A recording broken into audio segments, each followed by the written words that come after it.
important challenge, has the opportunity to prove his mettle, and does. Denver quarterback John Elway is the outstanding athlete, and Monday night against Buffalo was the challenge. Fourth quarter, second and long, the opportunity, and John Elway seized it. A tackle-breaking run that measured his greatness. Elway advanced 31 yards to smother Buffalo's comeback hopes. Today's challenge is the Los Angeles Raiders. Will the opportunity arise, and can Elway seize it again? Today in Denver, we'll enjoy the answers. NBC Sports presents the National Football League. Today, it's the Los Angeles Raiders versus the Denver Broncos. A glorious early autumn Sunday in the Rocky Mountains, 80 degrees in Mile High Stadium, 76,000 strong, to see the Denver Broncos surprisingly 2-0 with a totally rebuilt team, 18 new faces against the Raiders, a team in controversy regarding their coach Mike Shanahan. The reality is, though, they just don't stop the run. Well, they're 1-1, so it's not that bad, but it doesn't look good. They're not stopping the run. For 20 years, they dominated defense. They dominated football. Now they're getting unraveled with a running game. On the other hand, the Broncos have a newfound attack. Run the football. Take the pressure off Elway. Put the pressure on the Raider defense. And the Raiders defense will rest at the start because they've won the toss and will receive. David Treadwell, who has replaced Richard Carlos as the kicker for the Broncos, sends it on its way. Stephon Adams gives it to Bobby Joe Edmonds, the new Raider. Edmonds, a former Seahawk. And he had daylight, tripped up at the 25-yard line. And here come the Raiders and their quarterback, Jay Schrader. Rory Graves, John Giesick, Turk Wright, and Wilkerson in that offensive line. Two veterans injured, center and guard. Schrader with Allen and Smith. Willie Golden, Mervyn Fernandez. Mike Dial is the tight end. When they go to four wide receivers, we'll see Mike Alexander and Kenny Ware.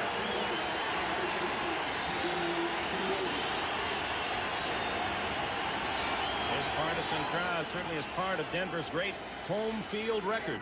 They've lost only 13 times in 9 years that Dan Reeves has been the head coach here at Mile High. Schrader looking long. He goes long, but to the sidelines. Willie Gault was the intended receiver. The defense of the Broncos, and a lot of new names in the Denver uniform this year. Alfonso Carricker, Greg Cragen, and Andre Towns in the front three. Brooks, Dennison, Mecklenburg, and Fletcher, those familiar linebacker names. When they go to the nickel defense, those four men in white go out and come back in a different position. You'll see Holmes, the former Buccaneer, Carricker, Mecklenburg, Fletcher, Corrington, Haynes, and Robbins with the same four defensive backs. We'll show you those after this play. 2nd and 10 from the 25. Schrader changing plays at the line of scrimmage. And the handoff to Steve Smith, the fullback. And this is a smothering, aggressive defense of the new defensive coordinator, Wade Phillips. Steve Atwater and Michael Brooks, two new names in on the tackle. And Atwater, one of those four deep backs. Tyrone Braxton, Wyman Henderson, two new cornerbacks. Dennis Smith, an old name, and Steve Atwater has replaced Mike Harden. Harden now is in the uniform of the Los Angeles Raiders today. Well, the Raiders are going to have to pick their spots against this defense. So far this year, 1-1, but they haven't had any of that consistency you need. So they're going to have to find their way through this defense. Schrader from the shotgun on 3rd and 9. Gets away from the rush and hits Marcus Allen at the 40-yard line of first down. And quite a play by Schrader, first to avoid the sack and then on the run to hit his talented receiver running back Marcus Allen. Well, Allen, something showed up there, Dick. Yeah, something showed up there. The pass rush was right on top of him. This has really worried Dan Reeves prior to the game. Number 60, moving at the snap, 3rd down. So they bring it back. Rory Graves was moving in his attempts to block for Schrader, so that first down pass nullified, and it'll now be 3rd and 14 for Schrader. Well, look for that pass rush. Dan Reeves is really concerned about it. They're stopping the run, but they haven't gotten the quickness they need coming up the field in the pass rush. That last play, they were there. They forced Schrader out of the pocket. Reeves, Broncos didn't stop the run last year. They're first in the league after 2 games this season.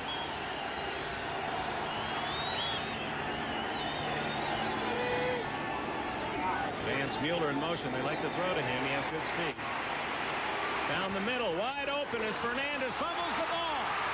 And the Broncos do not recover. It goes out of bounds on the Raiders sidelines, and they maintain possession with a first down at the 39-yard line. Fernandez is just going to cross the field deep against the zone defense. You'll notice with Schrader, he's going to have room to throw the ball right up the middle. He'll step into an open area and find his spots.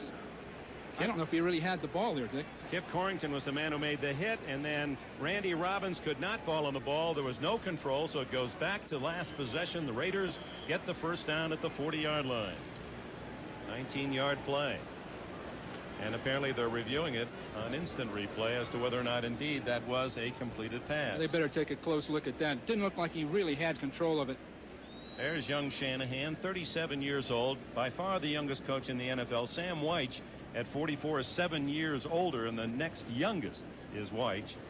Well, the key to Shanahan, no question he's got the talent to be a head coach. He demonstrated to us the ability to express himself. He's cool under pressure. He's thinking clearly. He has knowledge of the game, but did he get the job too early? He's 36. At 46, you know he'd be ready. At this stage of things, there's so many things that happen out of his control. He has to deal with a pretty tough job. What would you have been like at 36 as a head coach? I'd have been scared to death, Dick. I'd have said, go out for a long one.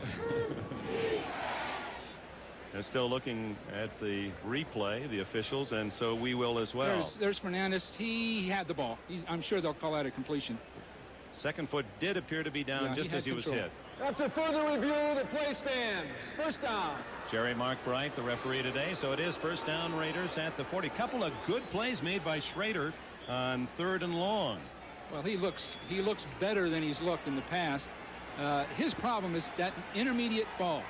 His accuracy on the intermediate ball, that was well thrown, that previous one to Fernandez. Play action, Schrader. What a catch. Did he have control at the 40? Willie Gault. Yes, he did. 20 more yards for the Raiders. And now they say no. The official moves in and says no, he did not have control when the ball hit the ground. He was still juggling. That was beautifully timed. Beautifully timed. 1st and 10. They took the play fake. Gee, that looked close, too. I guess when he hit the ground, he lost it. I was using the ground to bring the ball back into possession, so that was a good call. Well, the Raiders are attacking. There isn't any question about that. They're not going to feel out the Broncos. They know they have to make things happen early. Mike Shanahan, who was Dan Reeves' offensive coordinator. His strength comes from that side of the ball. Well, Dan recommended Mike Shanahan very strongly, but with one question. Is he ready at this time? No question he was a top assistant, excellent offensive coordinator. Elway depended heavily on him. But to take a head coaching job with an organization like the Raiders, where you have to be on the money because you've got veteran football players that expect a lot of their coach. You're not just a manager. Review, the play stands. Incomplete. Second down. So back-to-back instant replay reviews, and the play stands again. And another nice delay. That gives me time to give you a score from Philadelphia. 31-28 San Francisco leads with 3 minutes to go as the 49ers, rallying from 28-17 down, have taken the lead on back-to-back Montana touchdown passes. No question, Philadelphia blitzed one too many times. 2nd down and 10. That's Dial, the tight end, in motion. The toss to Marcus Allen. And Allen, the all-time rusher in Raider history, has about 7 before he's knocked out of bounds at the 47-yard line. It was a beautiful block by Steve Smith on the linebacker. He just chopped him down. Smith, who blocked for D.J. Dozier at Penn State before being drafted by the Raiders 2 years ago in the 3rd round. And he has done some damage to the Broncos. Last year, Denver fans will well recall, leading 24-0 at the half. Second half, the Raiders came back, forced overtime and won, and Smith had a couple of key touchdowns in that game. 3rd and 3. Out of the backfield is Smith, and he has the first down at the Denver 43-yard line. Well, we had good protection that time again for Schrader. I can understand Dan Reeves' point because his defenders are not getting off the blockers. There's no real pressure on top of them. And just a man in the flat, easy enough. Up the field he goes. Now, one thing about Smith, he's developed into a good pass receiver, an excellent blocker, and he carries the ball just enough to keep the defense honest.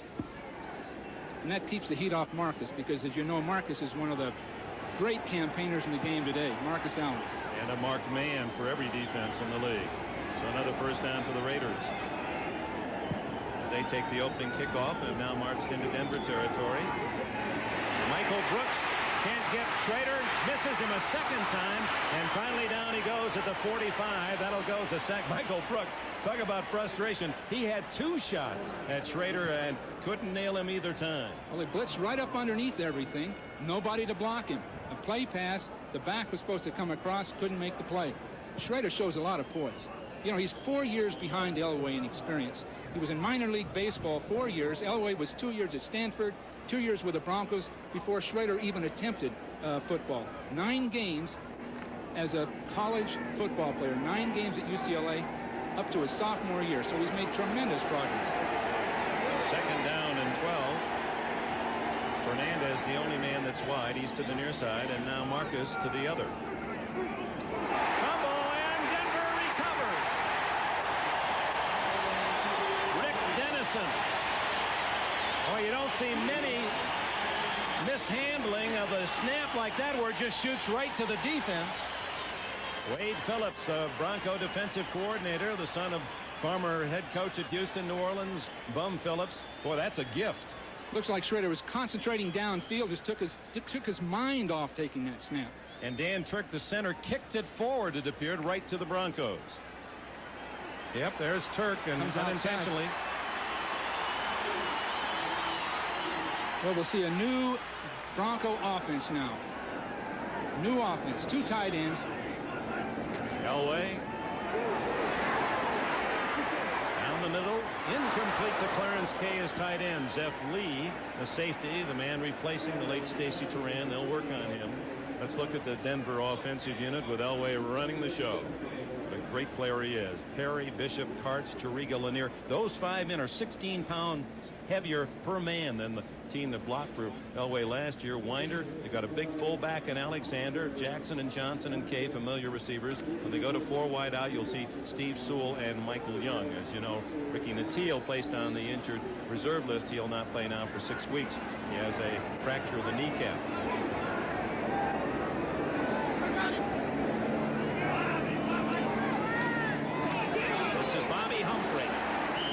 From Alabama to the 45-yard line, a short gain, and here's the Raider defense. Cal, Golick, and Wise in a rebuilt defense. Injuries have just been a common malady, and when they make their shifts, those men go out. Townsend, Piquel, Davis, and Wise will form a 4-man line with Benson, the only linebacker. Mike Haynes and Eddie Anderson come in as the extra defensive backs to join McDaniel, Washington, Lee, and Dan McElroy. Van McElroy is a safety that plays linebacker. That last play right into the middle of the tackle, he's been really the thing to save the Raiders running game. Flags are down. Elway has a free play, or does he? Contact before the ball was snapped is the call. Or were the Raiders drawn offside? Elway's got an excellent head bob, Dick. Excellent. He can pull people off. He's done it his entire career. Full start, number 72, offense.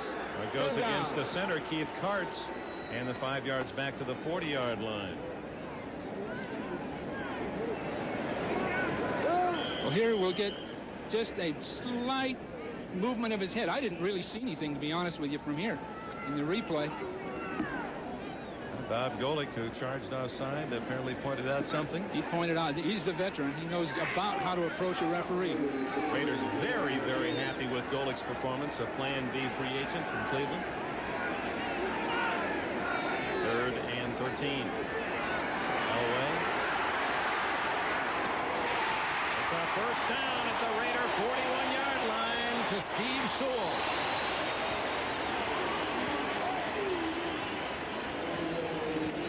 Steve Sewell from Oklahoma, a #1 pick of the Broncos 4 years ago. Now he's going to be used almost primarily now as a receiver. Well, he's just reverted to that as the years have passed, but now with the injury to Natil, he'll take that job. Steve came out of Oklahoma as a running back and flanker, and people couldn't decide what to do with him. Denver took him, I believe, as a running back. That didn't work out, but he's been an exceptional receiver as a spot player. If you want to know the best movies around town, ask Sewell. He's an avid buff and really a very discerning one. Bobby Humphrey, the man that the Broncos are very excited about, is held at just about 3. Golick and Benson make the tackle. Humphrey's an interesting case in himself. Coming out in that supplemental draft, had poor workouts. 2 times he broke his foot. A lot of people passed him up. Denver took a shot at him, and now they have potentially a premier running back. 2nd down, 7. Melvin Breton is in the lineup. He too, in essence, a rookie, although drafted last year by Miami, didn't play, had a knee injury. And it's Breton with the ball. He almost broke it. To the 30-yard line goes the big guy from the University of Miami of Florida. Lionel Washington saved the touchdown. Bratton's got that power. They've never had a big fullback at Denver. They've just gerrymandered their way around. The fullback's been John Elway. Now they've got Bratton, they've got Alexander, and they're using it. Now, that was a trap play. He had to break 2 tackles. Jeff Alexander weighs 232 and Melvin Bratton 225. It is a Denver team that has made some wholesale changes on both sides of the ball. Well, they're going to take the pressure off Elway, I think, Dick, with this running game. Everywhere John's been, he's been expected to carry his team. Now he's got a running game. It is a 1st down. John Elway, you talked about his size, and he is big, 6'3" and 215, and has the best career rushing average of anyone in a Bronco uniform, 4.6 average. Sewell and Winder under 4. I think you'll see John running less now, and his running backs carrying the ball. That'll be a real changeup. That'll really, he'll profit from it. His career will be extended, and he'll really reach that greatness that comes with experience. No score, 1st quarter, 8:26 remaining. Sammy Winder, a little delay, and he weaves his way inside the 25. Great job of pulling by Gerald Perry, the left tackle, right up through the hole. Beautiful shot. Now we're going to get a pull right up through the hole by Perry. Both these people pulling and trapping with the counter play, and you'll see some excellent movement by both people. Watch Perry right up through the field, 60, right up into his man. And, of course, we get a break off of it, and Winder gets a chance to make extra yards. 6 yards for Winder, 2nd down and 4. And tripped up in the backfield is Jeff Alexander back at the 29-yard line. He had trouble getting that one underway. Alexander, who played at Southern University. Joe Montana has now thrown 5 touchdown passes, 68 and 70 yards among them. And you see now the 49ers, the middle score, ahead by 10 at Philadelphia. Buffalo and Houston in a scoring fest. Pittsburgh has beaten Minnesota. What an upset there. The Bears remain unbeaten, and it's the Giants smothering Phoenix. Phoenix had been 2-0. Washington apparently will win its first. Tampa Bay is 2-1, and Indianapolis wins its first of the year.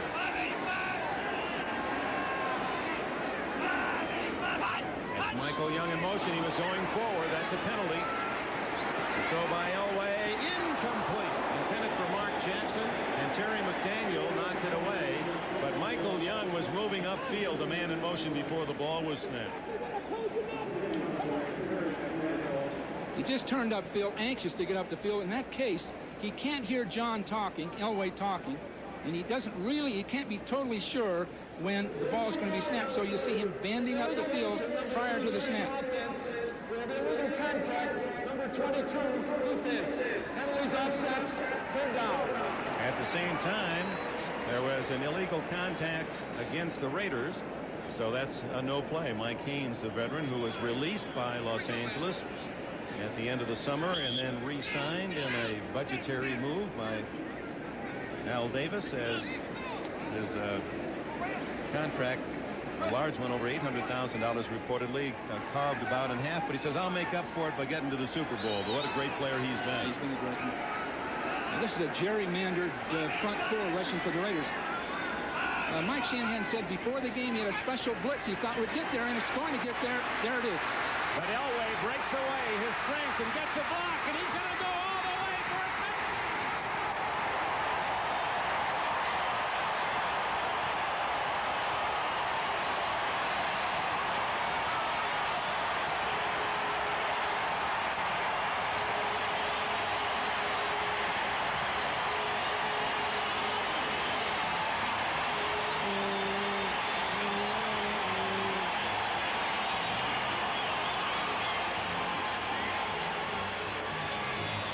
We started today in welcoming you to Denver, talking about the greatness of that man, John Elway, and it gives you shivers when great players do great things, and Elway doesn't disappoint you often.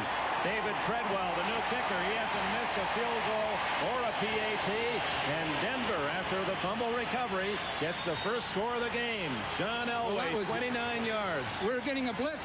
John's going to come forward and make people miss and work up the field. McElroy had a sack, almost made it. I know the Raiders had worked on this figure, and they knew the pass protection. McElroy almost there. Now look at this talent. This man is not only a great athlete, but those instincts are there. Set up the blockers. He set up two great blocks on the way to that touchdown. Let's see Elway from ground level. Watch him avoid people. Two people have to miss. Now when he starts for that goal line, he's a load.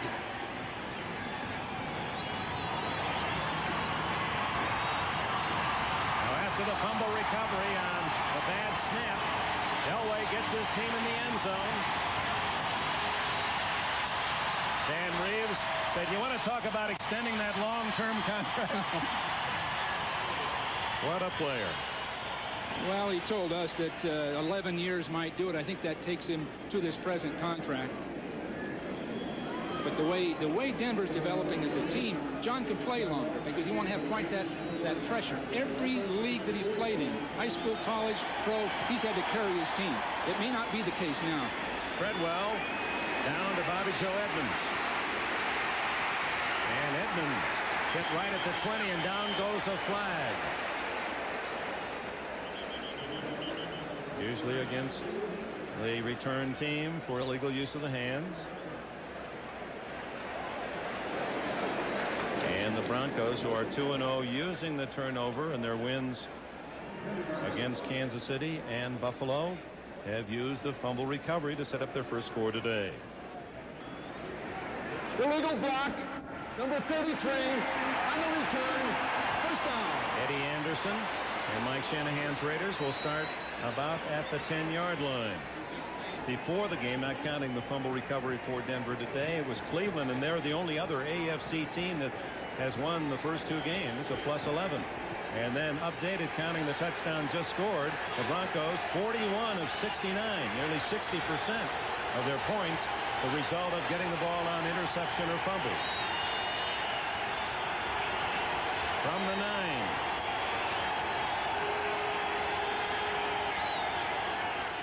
A draw to Marcus Allen. And what an effort by Allen, who fumbles, but I believe he was down. He was marked down at the 15-yard line, a 6-yard gain for Allen. Marcus has been a great campaigner, one of the great players in the league, but more importantly, what a competitor. And he's had to carry his team in a sense. He's one of the few people left from the glory days of the Raiders. There are his numbers, more rushes and more yardage than any Raider in history, still averaging over 4. 62 touchdowns rushing, and you add to that another 15 receptions, has 79 touchdowns in his career, more than any Raider.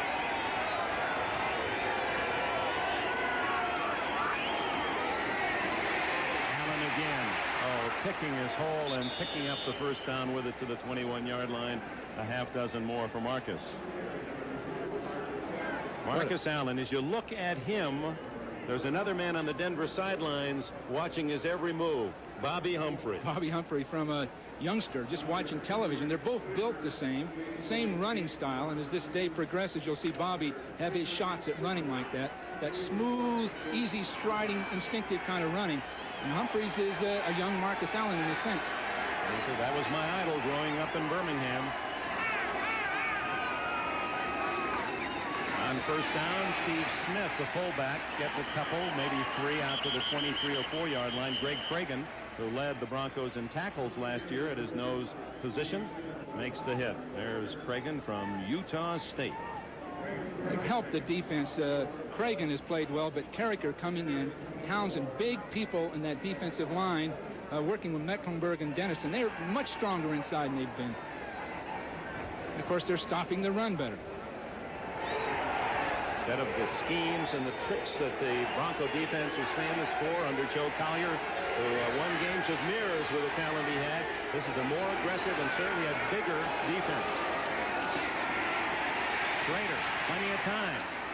Ooh, right through the hands of the tight end Mike Dial and almost into the Broncos, Simon Fletcher.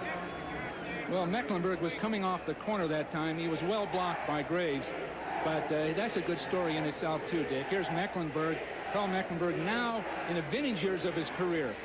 He came in as a late pick, came out of Minnesota, prior to that Augustana College, but in his junior year of high school he was a junior varsity player. Wasn't big enough, didn't have the skills, and just by his tenacity he's come all the way up to becoming a premier football player. Right now he's at the defensive right end for Denver. He's going to pass rush. That's a nice inspirational story for every young player. A fumble by Schrader, and the Broncos may have taken it away. Guess who? Mecklenburg.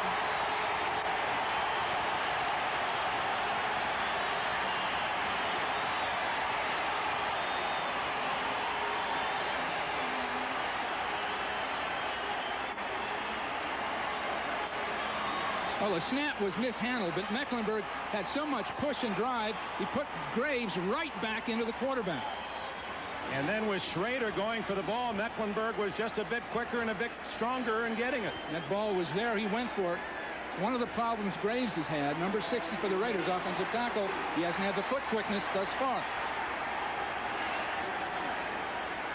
Low at 4:25 remaining in the first quarter. The Broncos leading 7-0, presented with another outstanding opportunity. Here's Humphrey. And he's all the way to the 3-yard line. There's something you didn't see often from Denver, a sweep. I think that's the first time I've seen that sweep run by Denver in Reeves' history.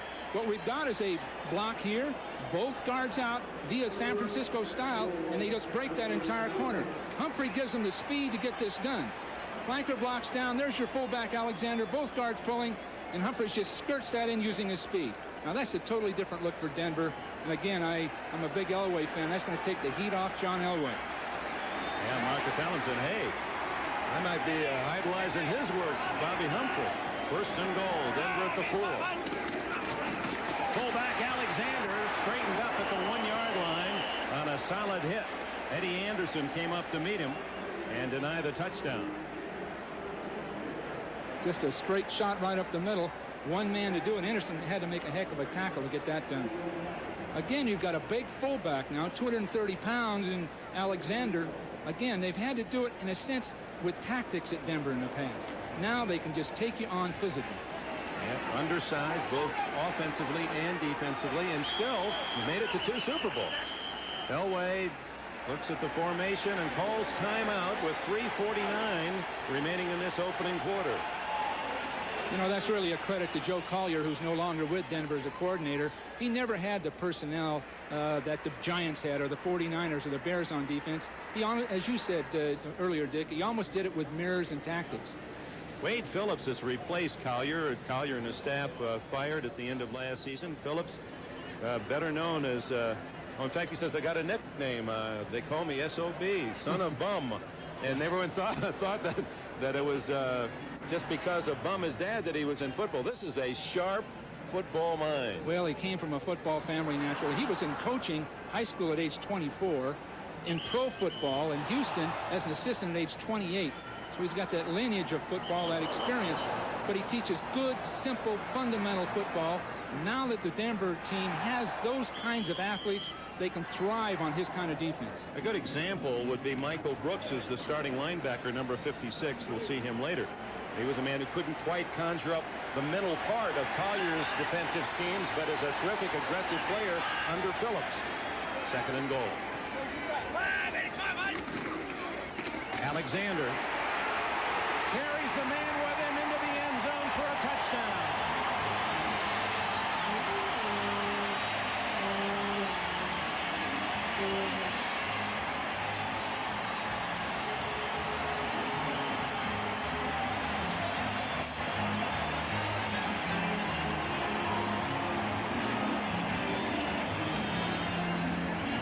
There's a difference between Alexander, 232, and a 200-pound back that used to try to get it in for the Broncos. The big guy just carried in the defender. That's so important.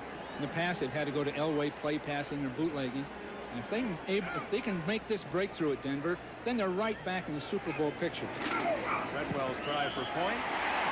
And it's 14-0 Denver. 2 fumble recoveries equal 14 points. We've got a replay with the guard pulling to the outside. A super block by Humphrey. Yeah, that's Humphrey. No, that's Winder. Super block by Winder. Then Alexander just breaks through Anderson's tackle. And Mike Shanahan can't do much about it when you leave the ball on the ground. And the Broncos have capitalized and lead 14-0. Well, the wheels are turning for Shanahan right now. He's looking at 14-0. He's going to have to put things together a little quicker than he'd hoped. Going to have to get the ball in the air. And Bobby Joe Evans, by the way, Dick's going to have to make a play. He's a super return man. And he's got that speed. He's got that persistence. He's going to have to make a play to get field position at least once during this game. Last year, in the first game between these two teams here at Mile High, Denver did the same thing. They jumped out to a 24-0 lead at the end of the first half and didn't win. And Shanahan won both games against his former head coach Reeves, winning 21-20 in the Coliseum for the sweep. Treadwell spins this one a little shorter, and it's to Stephon Adams at the 9. Flags are down as Adams gets it to the 28-yard line, and Kip Purrington, Texas A&M, makes the tackle while they sort out the penalty. Let's bring you up to date on the other scores today. In the fourth, Buffalo leading Houston 41-38. Final 49ers on 5 Montana touchdown passes. Seattle wins its first 24-3 at New England. The upset of the day, the Steelers over Minnesota. The Bears outscore Detroit. And the Giants hand Phoenix its first loss. Washington has its first win. Tampa Bay is 2-1. Indianapolis has its initial victory. Late games, Jets lead Miami in the first. San Diego 7-3 against Kansas City at home, and the Rams, a good-looking team. We saw them last week beat Indianapolis, lead 10-0 at home against the Packers. So you're right up to date. Here it's 14-0 Denver with 3:36 remaining in the first quarter. What do you think you're saying about Chuck Noll now? Come right back with that win. Minnesota supposedly a Super Bowl contender. Great win for Chuck Noll. And the Vikings lose their second in a row. Fernandez in motion, and Smith the fullback, and a flag goes down. Greg Cragen was down in the bottom of the pile for Denver. It's going to take a first down pass here pretty quick by the Raiders. They can get their 4 and 5 this way, but they've got the length of the field to travel. It's going to take a pass. It's that simple. I'm sorry, there was no flag. It appeared the official reached in and started to throw. Down and 7. Galt, the speedster, is to the near side.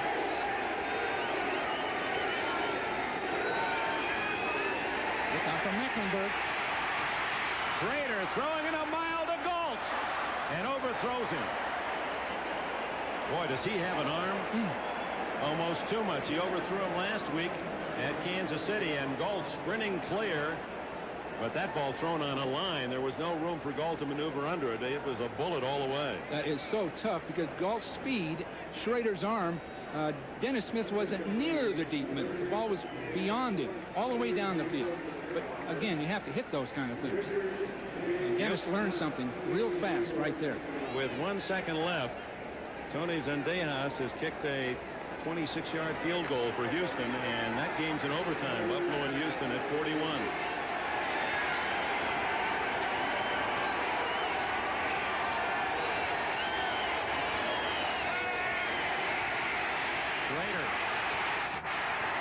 to the tight end dial, incomplete. Could not hang on to it. So 14-0 to the delight of these Denver fans. Let's go to New York and Bob Costas. Dick, this is the game you were talking about a moment ago. 3 seconds on the clock. Tony Zendejas from 52 yards out. He drills it home with plenty to spare in a game that'll take about a half hour to recap. It's been so wild once it's finally over.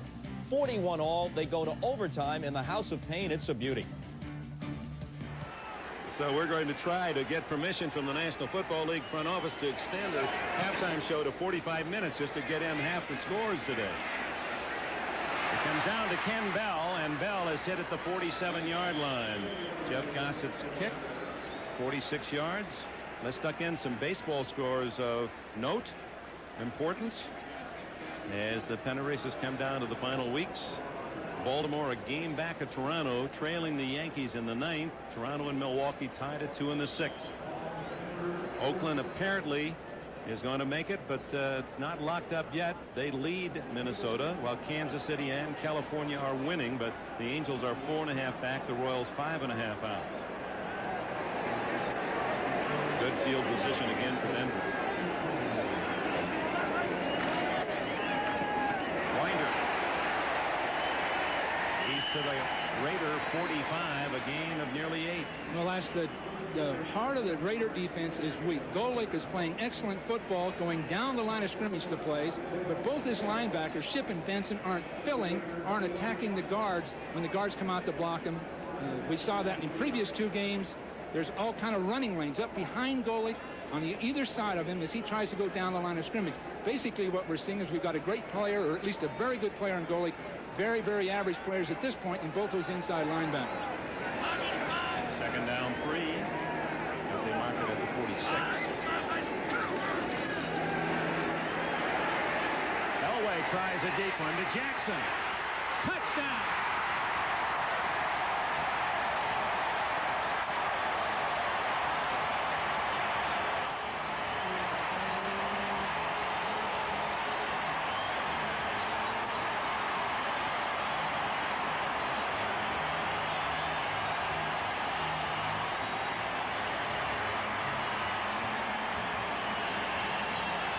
John Elway's 3rd touchdown pass of the year and his longest, 46 yards to Mark Jackson, right on the money. Al Davis in the crowded press box area. Well, when we talked about McElroy earlier, we said linebacker safety. He's been coming up to make these stops at middle open when he came forward on that play pass. David Treadwell just does skid that one through the right side. It's 21-0. It's a great shot down the field. Now Washington will get in trouble. He's basically in a zone defense. He's turned and see he finally has to react inside, but there isn't any weak safety. He doesn't show up. He doesn't show up. There's the big play. There's a great catch too. It appeared Washington was in position to move in and make the defensive play, and Elway had just enough arm to put it out of the defender's reach.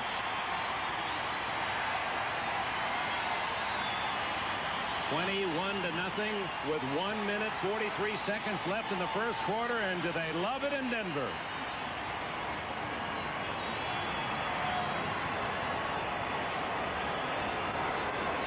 The Raiders had better start passing, Dick. Can get a long, long afternoon unless they can make a play or two. Bobby Joe Edmonds. Bobby Joe had better do it right now. And Stephon Adams are deep as Schrader thinks through his game plan. Treadwell hits one to the near side to Edmonds, and they'll take the touchback at the 20.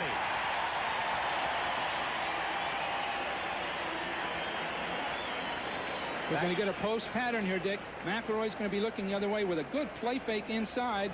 We're going to have a big hole in the defense with Washington isolated down that field. See McElroy just turn his back. Now it's too late. And that's a concentration catch because Washington reached in just a little bit early.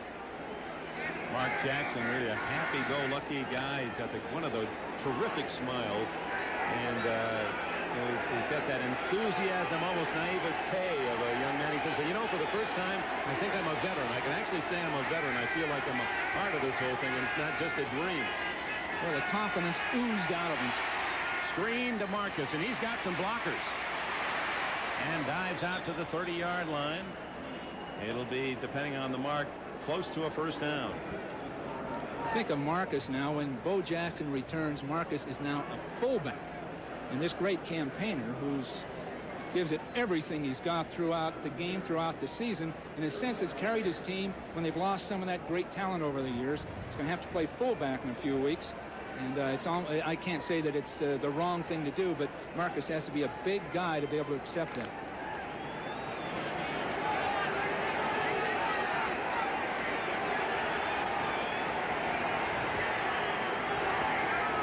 Was a first down, just 10 yards made on the screen, and now it's Allen on a draw, met right at the line of scrimmage by Greg Cragen.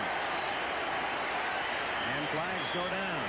Boy, getting a little serious in there now.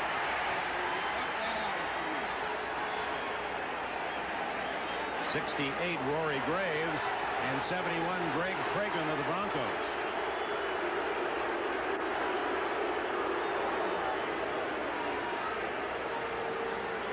Well, the Raiders are going to have to keep their poise at this point. You can get frustrated down by 3 touchdowns and take things personally, but they're going to have to keep their poise. Mike Shanahan went through a tough preseason, lost all 4 of the Raider games, and came out.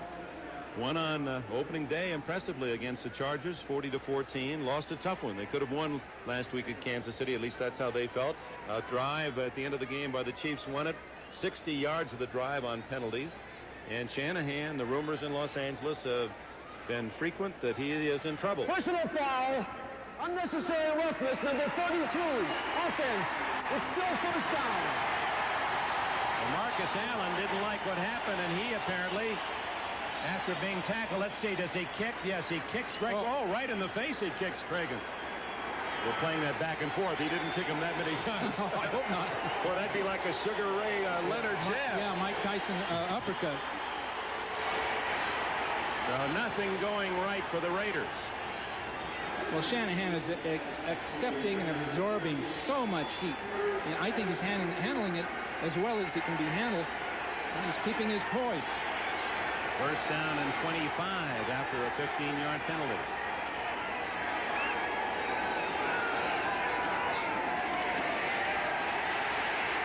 Screen to Allen, and Mecklenburg gets him.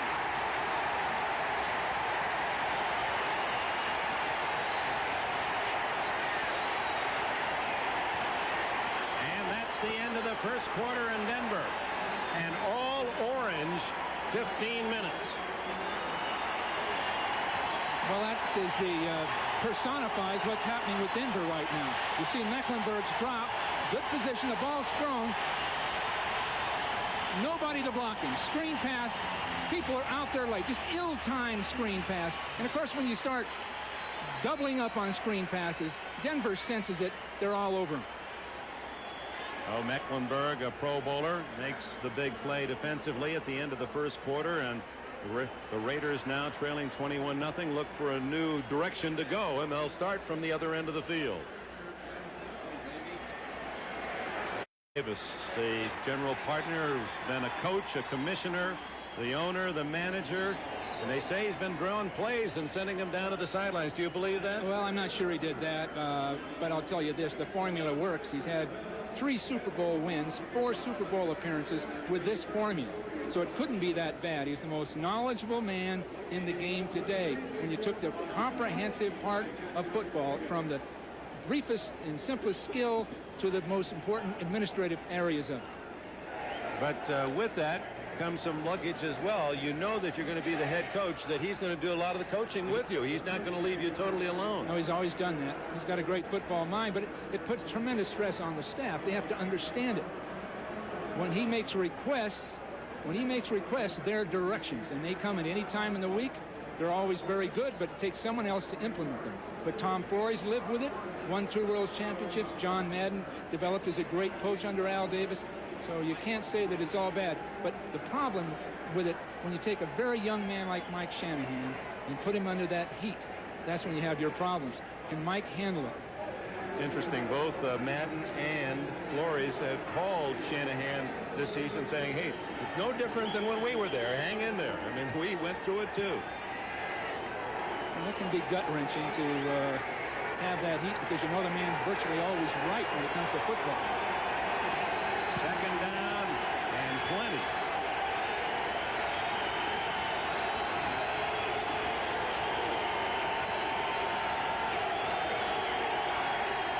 First play of the second quarter. Schrader to Allen. Out to the 22. They get some of the yardage back, and that'll bring up third down about 8. Well, Reeves, of course, Dan Reeves thinks so much of Mike Shanahan. He had a lot to do with their early success because even offensively, they had Elway, some skilled people, but really it was concept, and Shanahan had a lot to do with it. But again, as I indicated earlier, Dan Reeves was concerned about Mike's Shanahan's maturity, if you call it that, his exposure to the game. He'd only had 4 years of NFL football before he became head coach of the Los Angeles Raiders. Get that third down and 19. Remember that 15-yard penalty against Allen has made it really tough. Schrader, lots of time. And he buys some more. Gets it to Steve Smith. And Smith out to the 34. That won't be a first down. Steve Atwater, number 27, the top pick of the Broncos out of the University of Arkansas, made the tackle. And Atwater is a player. He was considered really behind Oliver, the second best defensive back in this last draft. Deion Sanders and this man. Right, and then when you'd meet him, and you'd really get an appreciation for what he could do for your team. He's bright. He's a college graduate in banking and business. But more importantly, he's got leadership qualities. Jeff Gossett sends a tailing spiral to Ken Bell. He has trouble, and he's hit just as he catches the ball. He did not call for a fair catch at the 17-yard line. Stephon Adams there for the Raiders. 50-yard punt by Gossett. Oh, the kickers love this place. They figure you're good for another 5-7 yards on field goals and punts when you kick in this high altitude. These guys returning those punts, Dick, know that ball's going to soar. It's going to take a while to get there, and that coverage is right down underneath it.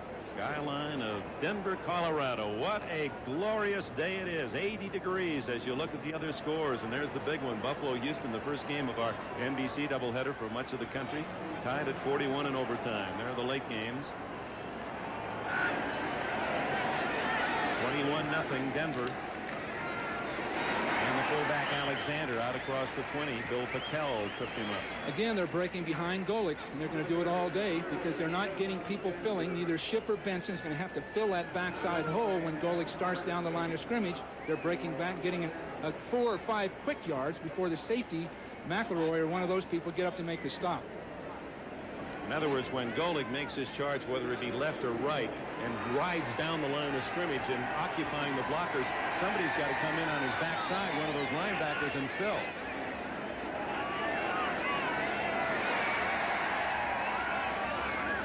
On 2nd and 7, a delay. Oh, my! Winder is popped as Tom Benson, number 54, he filled. He saw a hole and shot through. Benson from Oklahoma, Plan B free agent from New England. Well, the Raiders have tried to help their team to refurbish it with Plan B people. Emmanuel King, Benson, Golick, Ship, all these people are Plan B, become free agents with other clubs, sign for big bonuses. That's really not going to get it done championship-wise, but I guess it can buy some time until you really get the young, really talented players. And some of your other star players who are injured. In fairness to Shanahan, this defense is really riddled with injury problems. The key players. Elway again escapes the rush. Anderson comes up to run him out of bounds. And that'll be shy of a first down at the 22-23. There's one of the men not playing today, Howie Long, one of the great down linemen, 5 times in the Pro Bowl. He has a bad ankle. It just won't improve. He's terribly frustrated. He didn't know when he's going to be able to really play. Tried to play last week and re-injured it. Jerry Robinson, he's on the sidelines, not in uniform. Their best linebacker. They lost Stacy Turan, a top-notch young safety in the tragic auto accident this summer. So you take 3 of your 4 best players. You only have Greg Townsend being the 4th out of that defense. It's like taking your number 3, 4, and 5 hitters out of a baseball lineup. Well, there's a lot of truth to it, but I'll tell you, in the case of Howie Long, in the case of Robinson, they played a lot of football. You can almost assume they're going to have minor injuries at this part of their career. Horan hits a high one. Oh, to Edmonds at the 21. And he returns out to the 34, maybe the 35, about 14 yards on the run back before Pat Kelly can make the tackle. A 56-yard punt by Mike Horan, who was a Pro Bowler last year. You know, Howie Long is an example, Dick. They're trying to play him. They need him desperately. But if Howie Long were to get 4 weeks out of football and get that thing taken care of, that ankle, let it completely heal up and remain in condition, I think he can still play the great football he has in the past. I don't think he's over the hill, but he can't play with minor injuries at this part of his career. At one time he could. First down, Raiders trailing 21-0. 11 minutes plus remaining in the first half. And Stan Mueller in motion. Has good deep speed, and they like to throw to him. This one underneath to Mueller. Gets back up, and Simon Fletcher and Mecklenburg meet him at the 42-43. A gain of about 9. He's going to have to continually throw to try to get field position. All the way through this, the Raiders have started with bad position and failed to really generate much. They're going to just have to throw the ball down after down. Their protection's pretty reasonable. They're getting a zone defense. They have a pretty good idea what Denver's going to run, a single, what they call cover 3 zone. So they just began to methodically attack that. They've got a chance to get back in it. Schrader and Berline as backup. No, they won't see many man coverage. And that the Bronco defense, they're a zone team. Second down 2. Marcus shooting up the middle near midfield in the first down. Well, he's got healthy legs, quick legs, because he didn't go through those rigors of the summer training. As you'll recall, he didn't sign until the final week of the preseason. Sometimes you wonder whether the training camp's necessary at all for a Marcus Allen. I'm sure that's how the Raiders felt. Shouldn't say he signed, should I? He just reported because he wanted to play. He's trying to negotiate with Al Davis. One of the key parts of that negotiation is he doesn't want to play fullback when Bo Jackson comes back. I think that's what he's been holding out for. I don't know what kind of concessions he got, if any. He wants the team to win, but that fullback spot, he's not built for it. On first down, Schrader. No one there except the Bronco. Atwater gets a gift. 40, 50, and he's out of bounds at the Raider 43. Steve Atwater.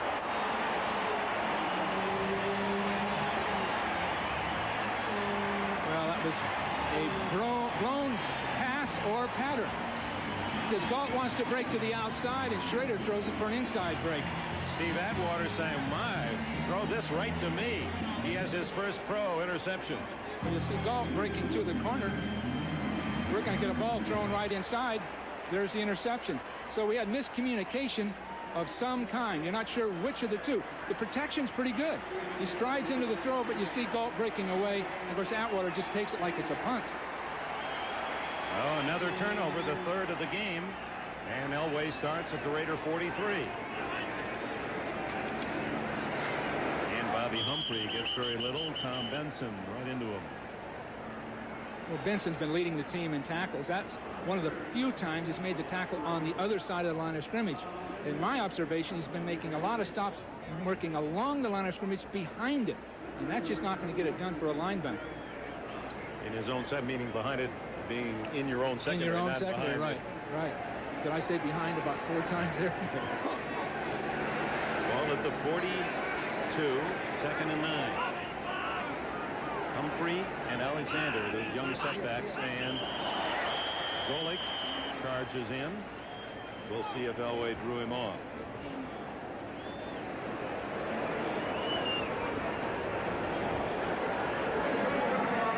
This time it's against Golick. 2 fumbles, one that stopped an opening drive by the Raiders, and another deep in Raider territory have led to Elway scores. Elway took care of the third himself on a 46-yard bomb to Mark Jackson. Make it 21-0, and now they have the interception by Atwater as they look for more. Well, both Piquel and Wise, the 2 defensive ends for the Raiders, are tall, angular, spot player type people. And right now they've got key roles with no one to back them up. Doesn't have to play the entire game. It's tough to take on those big tackles. Here's Humphrey.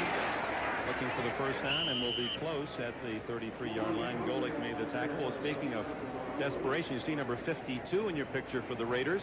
That's Lyndon King, the veteran linebacker. He got a call earlier this week out in Honolulu, where he lives.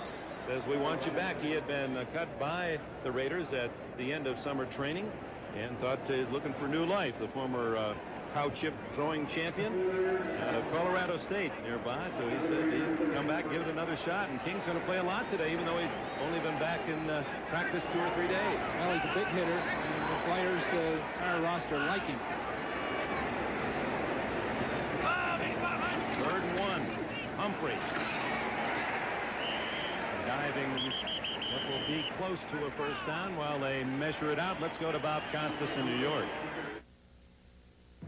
All right, Dick, we're looking in now on the Astrodome. Tony Zendejas, who moments ago forced overtime with a 52-yarder, can win it from 38, but he hooks it wide to the left. It was his second try because moments before a 43-yard attempt was blocked, but Buffalo was offside. Zendejas got a second chance, couldn't hit it. They play on. About 10 minutes to play in OT. Dick?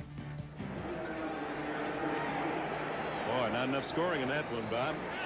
All right, we'll keep you abreast of that game as we go back to action here in the second period. We're at the midpoint of this second quarter. It was a first down, and Humphrey is hit immediately by Golick. The veteran from Notre Dame charging through and makes the stop on the rookie Humphrey. A loss of 3 or 4.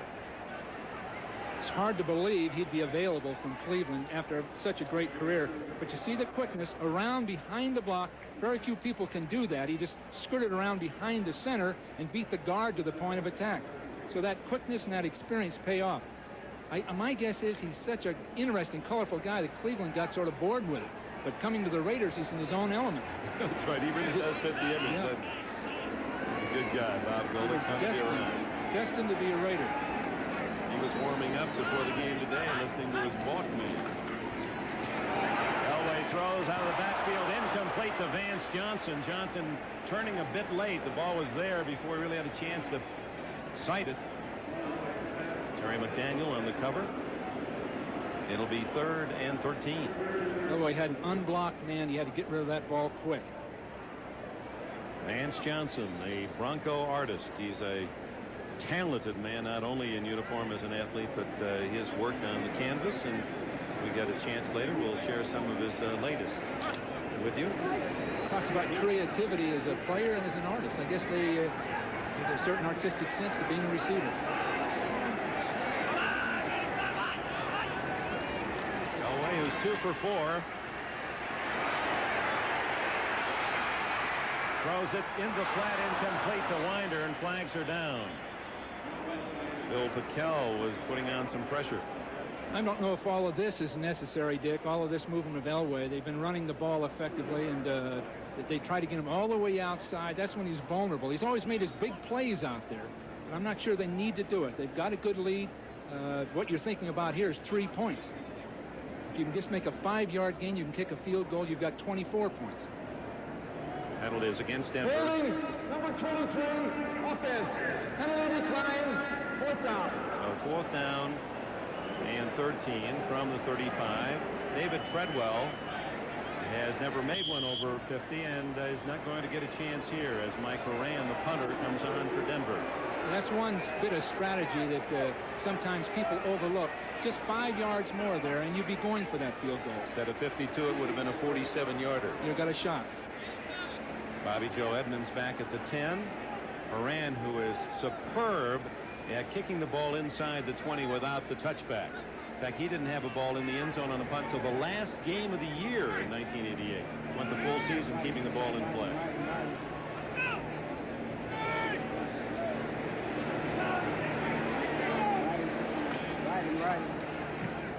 Aims it for the sidelines.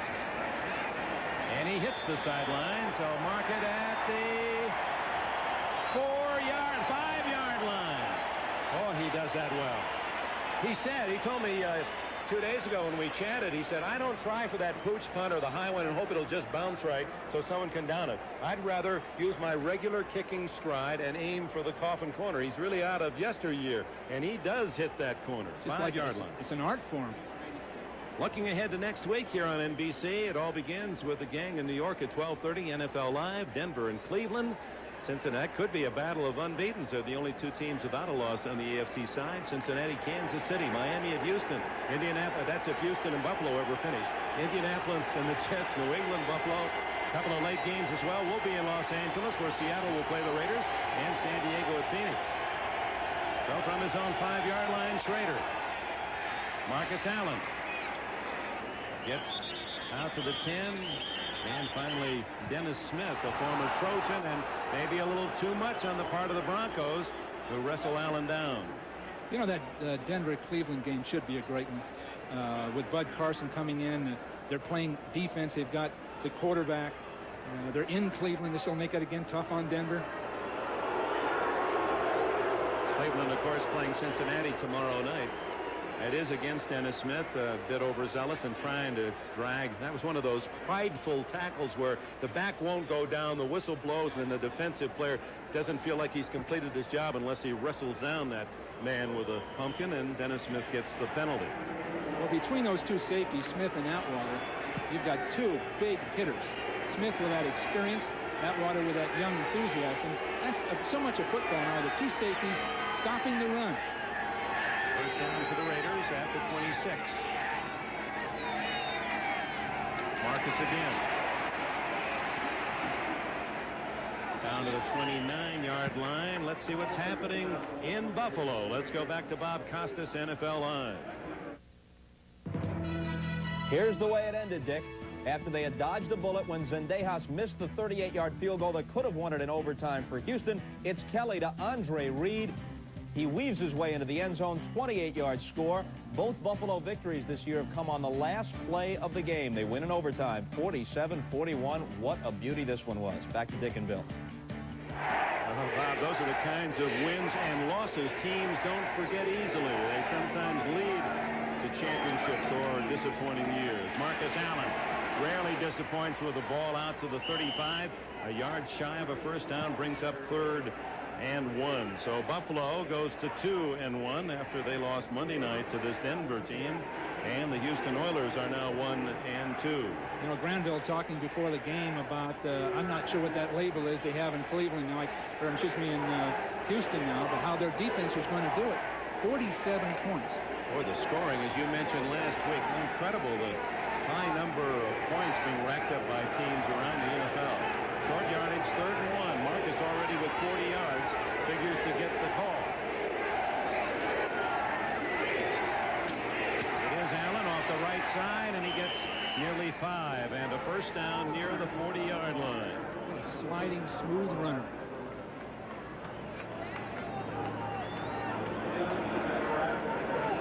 Well, I know you're out of breath, but we want to welcome those of you who have been watching that struggle in overtime as the Buffalo Bills and Houston Oilers have finally finished business. You see the score, 47-41 in overtime after the Oilers squandered some field goal chances to win. Here, Broncos of Denver have not wasted any opportunities. They've racked up 3 quick touchdowns in the first quarter, and now in the second period with 4:22 remaining in the half.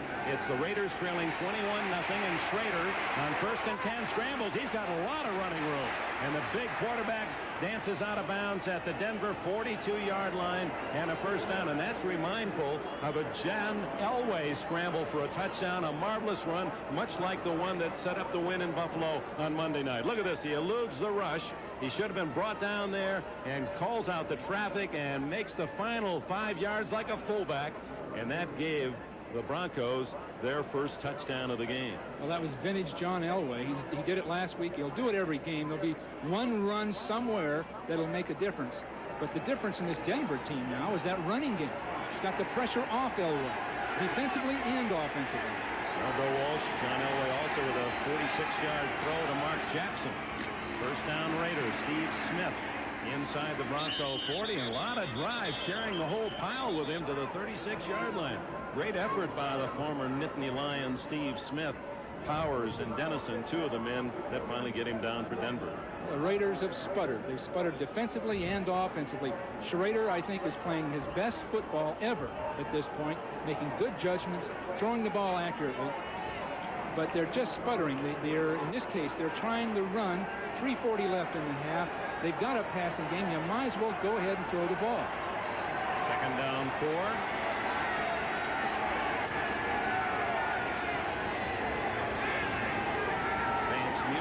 Smith are the backs. Play action. Schrader, Fletcher knocks the ball away and recovered by Cragen. A flag is down. We'll see if the play counts. Greg Cragen falls on the loose ball, but it was that man, Simon Fletcher, from the blind side that stripped Schrader. Fletcher came off that backside. Number 60, offense, decline, first down. Rory Graves trying to pick him up, and Rory doesn't have the quick feet. It's a play pass, faking a run. Graves trying to block a real quick man in Fletcher. And the 4th turnover for the Broncos, who lead by 3 scores. Because of the turnovers, the Broncos with 4, the Raiders with none. Denver started an average near midfield, while the Raiders beginning inside their 20. And there's the big reason. 3 fumble recoveries and an interception by Atwater on a missed throw by Schrader, or misconnect with his man Galt. It was right to Atwater. And Elway's looking for a big one. Goes sideline, and it's Melvin Bratton, who's to the 41-yard line. He's a part of the new faces look here in Denver. The excitement that youth has brought. 18 new players. 13 of the 18 are either rookies or first-year players. Bratton, one of them. He had a serious knee injury in the Orange Bowl his senior year with Miami. And then the Dolphins picked him in the draft. He never signed last year, went back into the draft, and Denver took him in the 7th round. He's brought his 225 pounds and great hands for a fullback to this Denver team. He's just one of a few that total turnover of this team is occurring. It's just evolutionary in a sense, because they've got to make a change. Down at both sides. There's another man, Bobby Humphrey. He's got speed, and he's got some moves. 12 yards for Humphrey, who idolized Marcus Allen as he grew up near Legion Stadium in Birmingham, Alabama. That wasn't Marcus Allen running. Look at the sliding, slithering kind of movement. Keeping his feet, head up, the same style. Sort of an upright sliding style, and watch the final spin for the extra yards. That's Marcus Allen. Now Bobby Humphrey has had somebody to watch all these years. One of the truly great ones. One just beginning his career, the other winding down somewhat. It's another Denver first down as they drive for more, leading 21-0. Welcome back to Denver. Dick Enberg with Bill Walsh. Boy, those 49ers are struggling since you left them. Now, you had a chance 10 years with the 49ers. You played Denver and Dan Reeves, what, 5-6 times counting the preseason? How'd you do against them? We couldn't win a game. You never beat them. We had the snowball game. We had the dropped punt. We had the wind blowing last year in Candlestick. But above and beyond that, they were too quick for us, and they beat us. Well, they let you know about that when we arrived in Denver, that's for sure. Here comes Elway trying to add to the 21-0 lead, and Bobby Humphrey has the catch out of bounds at the 20-yard line. Jackie Shipp, the tackler for the Raiders. Here's a young kid from Alabama who grew up, as we said, near Legion Stadium, as we get a little push and shove. Nothing serious. And used to sell Coca-Colas, he told us, at Legion Stadium. He said, all you hope for is to have a good day of sales so that you could quit after 3 quarters and watch the game in the 4th. And I asked him, I said, well, did you always want to be a football player? He said, no, my mother said I should be a musician. He was a trumpet player, pretty good trumpet talent, all through elementary school, and had to sneak away to play in his first football game. That's a familiar story. And he said, the only way I could win my mother's way, I was the most valuable player. I brought back the trophy. Brought back the trophy. He said he tried the trumpet just recently. Thank God he went to football. Boy, he's got some talent. They took a chance. He had a couple of broken... he had his foot broken twice during his senior year at Alabama. And many thought he was a risk. But, boy, the Broncos like him, and he certainly looks healthy. Well, it was really a coup for Denver in drafting him. He wasn't in shape. He had that history of broken bone in his ankle. The scary part of it, a lot of people were off of him because of that. But he didn't work out well. He ran a 4.640 in their workouts prior to that supplemental draft. Denver liked him. He had broken Alabama records. He had the quickness they wanted. They had faith in him. They took him, and it looks like a super pick. As Elway said, it's the first time since I've been here I've got a back in the backfield, meaning his fullback's bigger than I am, and I've got a man who can go wide. I've never had either. Here's the speed.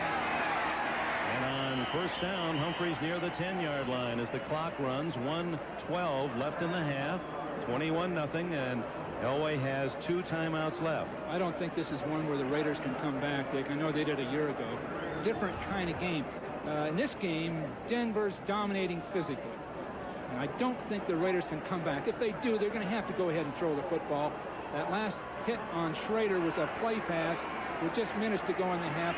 No reason to play pass block in that situation. Vance Johnson in motion. Elway gets away again and throws for Jackson. Touchdown.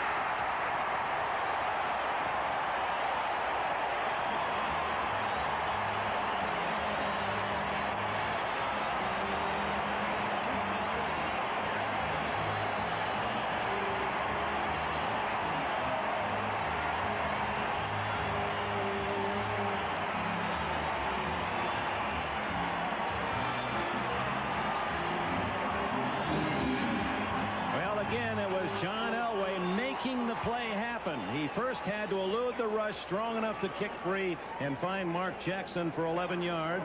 He had hit Jackson earlier on a deep post for 46 yards and a score. This is one of those plays that are spontaneous that Elway's done probably since he's in the 7th grade. A great spontaneous play. David Treadwell, the new place kicker for the Broncos, adds the extra point. And with 36 seconds left in the half, it's all Denver.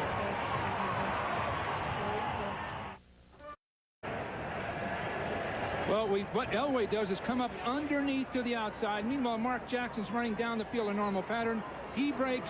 Elway throws all the way back through the traffic. Super spontaneous play by Elway.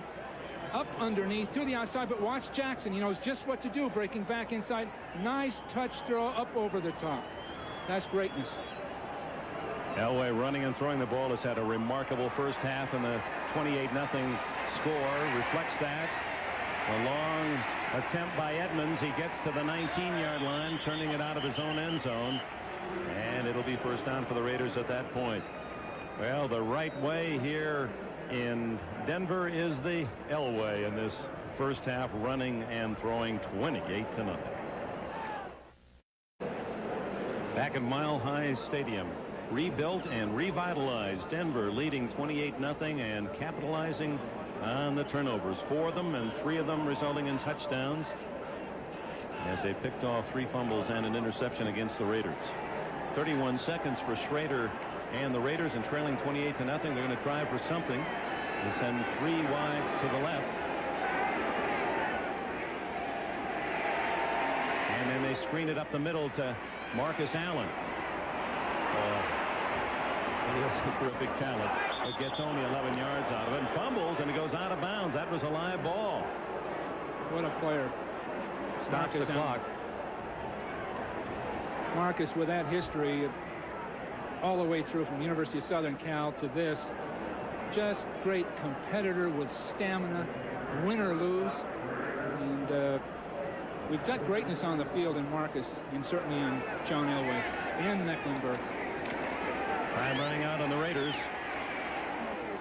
Catch by Mervyn Fernandez, and he's whistled down by Atwater, the 6'4", 215-pound rookie safety. And that's the end of the first half, and the Bronco fans loved it all.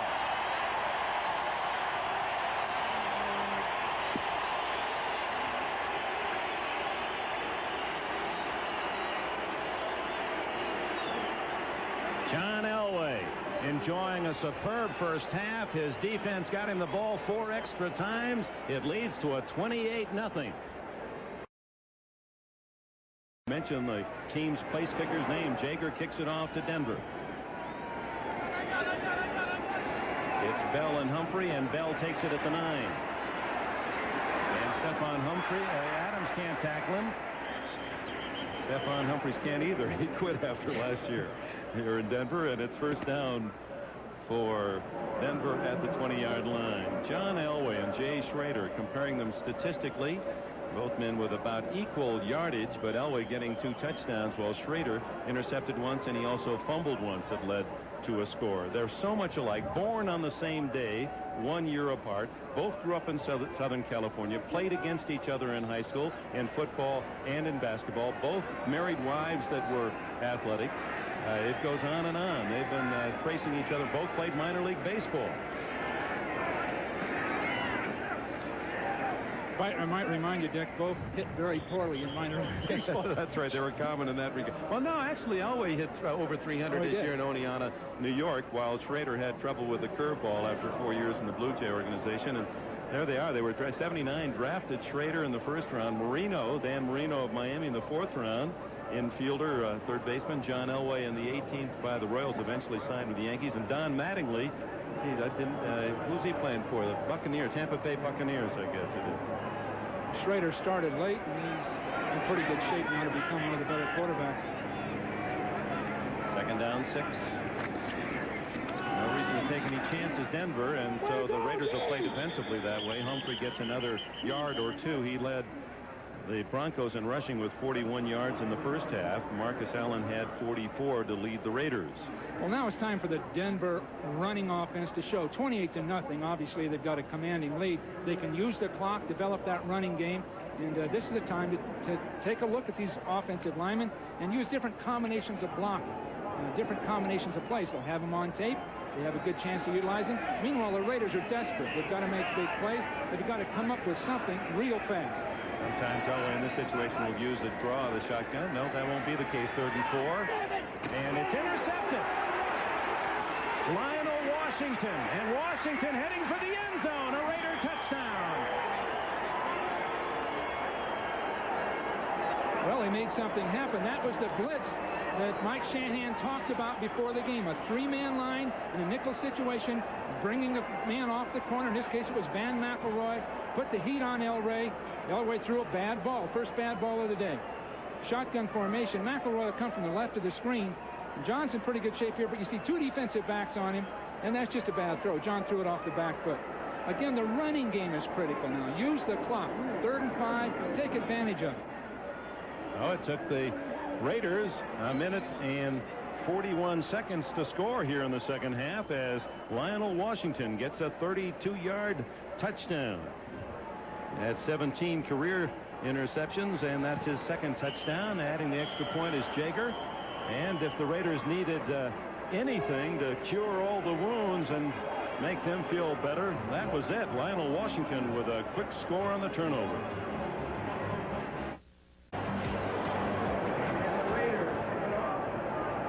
Into the end zone it goes. Ken Bell sits it down for the touchback at the 20-yard line.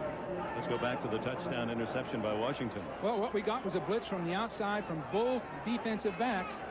Elway looking upfield with an automatic throw outside, but he just lost track of his receiver. So we see 2 people coming right up the field. Lee's really unblocked, and we had too deep a pattern for the throw, so it's really hard to understand, other than just being sort of reckless when that running game should have been utilized. Let's see what they do now. Go to the running game, John. Go to the running game. Washington with his 2nd career touchdown with an interception. And now on 1st down at the 20, tackled is the fullback Alexander. Again, for those of you who joined us late, the 2 big differences on the offensive side of the ball for the bigger, bulkier Denver team. They were always oversized on offense and defense, and Elway put it very succinctly. He said, for the first time, I'm not the biggest guy in the backfield. He's got Alexander at 232 and Melvin Bratton at 225. And the other is, for the first time, we have sweeps. We can get the ball outside. Bobby Humphrey has the speed to get around the corner. The Denver attack had always been tackle to tackle. They've got the big blocker, the fine running back, a bigger line, as Dick indicated. The pressure's off. Here's the sweep. Here's Humphrey. And he cuts it upfield in a hurry and has the first down.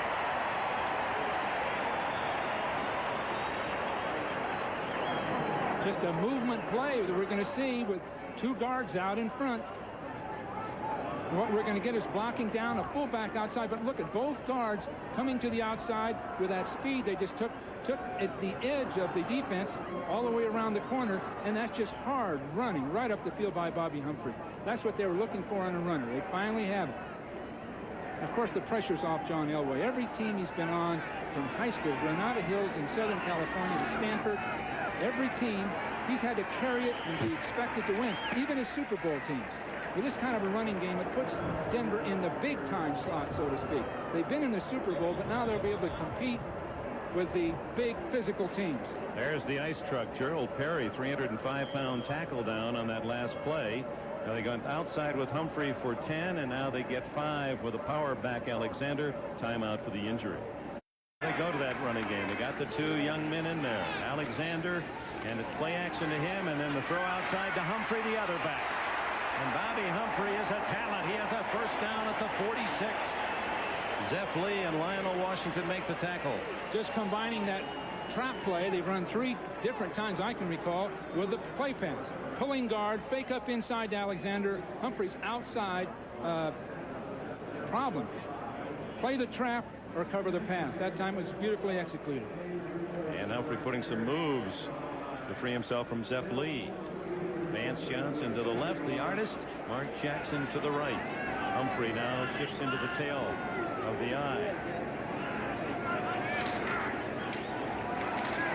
Humphrey straight ahead to the 48-yard line. Gerald Perry working on his lower left leg or knee. Jim Jariga's own teammate and a pileup landed in that leg, and they're working on both sides, testing the knee strength. One of many nicknames on this Denver team, the Ice Truck, is there's the Duke and Big Money, and there's Ice Truck, Big Dog, Smiley, Chubb, Sluggo, Gumby. And the Smiling Assassin will put the names with those monikers after this play. What do they call you, Walsh? Did they ever have a nickname for you? I think it's Spider, believe it or not. Spider. It had nothing to do with sports. The throw outside, incomplete to Humphrey. Okay, while you spin away over there in the corner with your web, let's see who belongs to those. Well, the Duke, there's the Duke. John Elway, that swagger of his. Big Money is Bobby Humphrey. He's playing like it. Perry the Ice Truck. Big Dog Ken Lanier. Smiley is Steve Sewell. Alfonso Carricker is Chubb. Mark Munford, the linebacker, is Sluggo. Dennis Smith is Gumby. And Steve Atwater, the Smiling Assassin. Well, again, Denver's been caught throwing the ball. They had an incomplete pass. Again, that running game would be good to go to it and just test it. 3rd and 8, Elway in the shotgun. 9:49 left in the 3rd. Good protection. And incomplete. Mark Jackson with Terry McDaniel all around him. In fact, McDaniel came up figuring he should have had the interception. That would have brought it right together. He had a shot. We have a flag down, and it's, I guess time had run out on Elway. Maybe there's no play. Illegal substitution foul. 12 men on the field. Defense. 3rd down again. Illegal substitution against Dave Adolph's Raider defense. They had too many men on the field, and so Elway gets another play. 1, 2, 3, 4, 5, 6, 7, 8, 9, 10, 11. I've got 11 there. Oh, there he is, 12. I guess 12 people. That'll do it. This is the kind of thing. This is the kind of thing that'll trouble Al Davis. It's a minor item down 28-7. Minor item, but this is the kind of thing that'll gall Al, and Dave Adolph will hear about it. Instead of 4th down and having to give up the ball, Elway gets another play, and a timeout has been taken by Denver. 28-7 in the 3rd. And they'd rather beat than the Raiders in this town in Denver, and they're up 28-7, and they get a free play now. It's 3rd down and 3 after the too many men on the field call against the Raiders. Here's the draw coming up to Winder, and Winder has the first down as he slugs it to the 42 of the Raiders. So that penalty costly. Instead of getting the ball, Denver maintains possession, and of course they're trying to chew up as much time as they can. And this is where the old 45-second clock rather than the 30-second clock really helps a team that has the big lead. Right, they can use this clock, and I'd assume they would. A lot of time left in the ball game. That time the Raiders sort of fell into a Denver trap. They tried to blitz with their 3-man nickel. 2 defensive backs and left a big hole inside. Jim McMahon has thrown a touchdown pass, and the Chargers lead Kansas City 14-6 now in the 3rd. Elway, and he had to unload Alexander, who was well covered by McElroy. Tom Benson was shooting through on Elway. Well, we got Perry right back inside. Perry has not been a quick athlete. Now with knee problems, the Raiders will have a chance to pass rush if so, to make it the sack, I guess. The problem here, I think, for Denver is they're trying a lot of special plays, play actions to get their first downs instead of just hammering out. We've had 2 sweeps, 2 big sweeps to the left, no sweep to the right, and that's the kind of thing they'd want to develop because they got Cleveland next week. And we have to run on Cleveland. Well, you saw the good news for Denver. Gerald Perry, all right, he's back in at left tackle.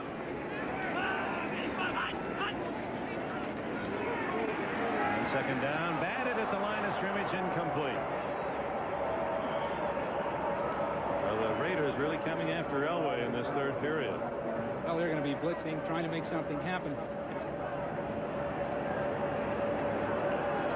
Perry's back in the game, and right away he's got a pass, and he's going to have real problems to his outside. Those feet just aren't going to be moving. You see, he just gets knocked off balance very quickly.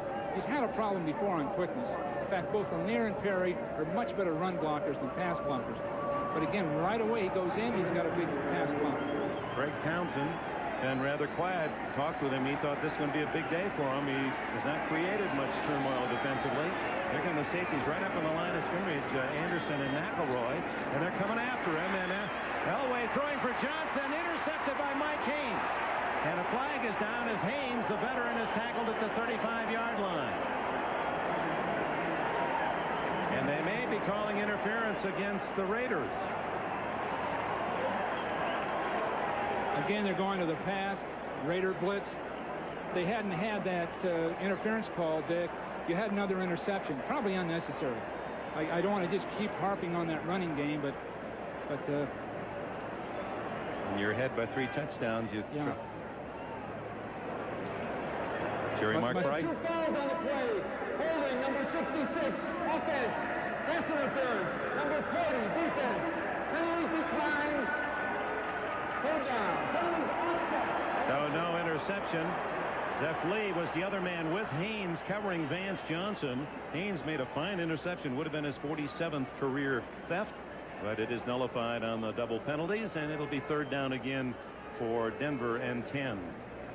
I'm not sure the momentum's changing at all. I'm not sure of that. But Denver's playing into the Raider hands now. If another incomplete pass, the Raiders are going to have a chance at it. And it's Elway from the shotgun. He moves Winder to the other side.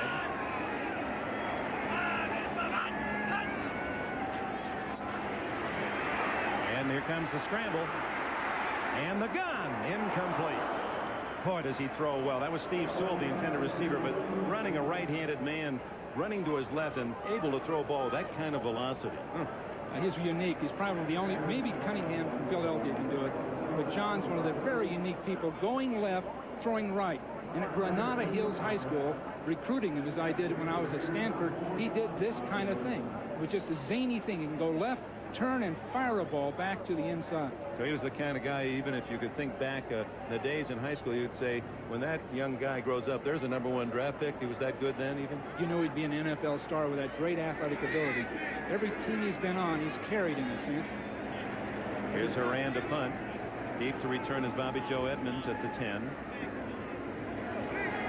So with 8:38 left in the third, the Raiders trailing by 3 touchdowns will get it back.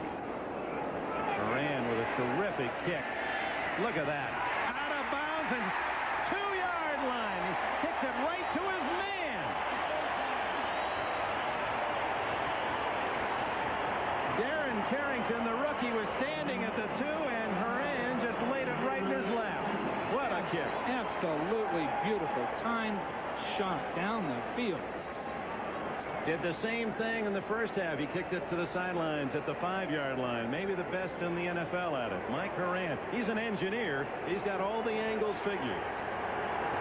Other scores, finals, Buffalo, San Francisco coming back from 11 points down. There are your other finals.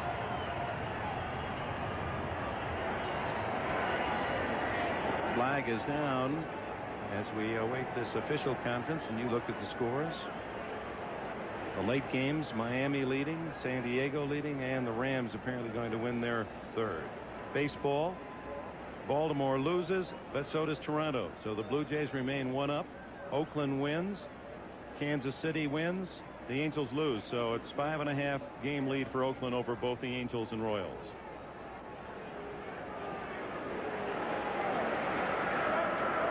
We have a member of the kicking team going out of bounds and coming back in to down the kick before it was touched by the receivers. I'm now going to give the option to the Raiders. There's an option of a re-kick or the result of the play. Well, there's no doubt what they'll take then. Mike Horan says, can you explain that? We didn't have that in engineering school back at Cal State Long Beach, but what it amounts to is, Mike, you're going to go back on the field and kick again. Get your helmet on.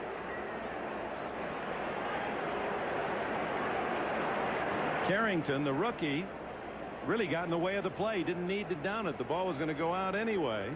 It looked like he just ran. Well, he just got in the way of the ball. See, he's out of bounds. Now he's back in to hit the ball. No, that is a good call, because the way the ball was bouncing, had he not stopped it, it would have gone in the end zone. He would have stopped it, yeah. So Horan now will come back on and kick it again. He probably won't have any problem with that accuracy. Well, he led the league last year in net yardage punting, 37.8, almost 38 yards a punt net. And part of it was because of just this talent, kicking the ball out of bounds. Well, a good net is 31 or 32, so he's just far and above everyone else. What a difference. Finish up the other baseball scores. The Cubs beat Pittsburgh today. St. Louis wins, so the Cardinals' hopes are flickering but still alive. They meet in the final series of the season. Montreal beats New York. San Francisco winning again, and San Diego and the Dodgers tied in the 7th. Fourth down. Horan, who in the offseason has been working in designing manned and unmanned radar equipment, radar and sonar. That sounds like pretty good training for a kicker trying to aim that ball out of bounds. Maybe he's got a little beeper set up in those corners. Let's see if he can do it again. Good off-season job for him. I'm sure he didn't get that at the employment office. Well, last year he kicked 19 times inside the 20 until the last game against Cleveland, when he had 2 touchbacks.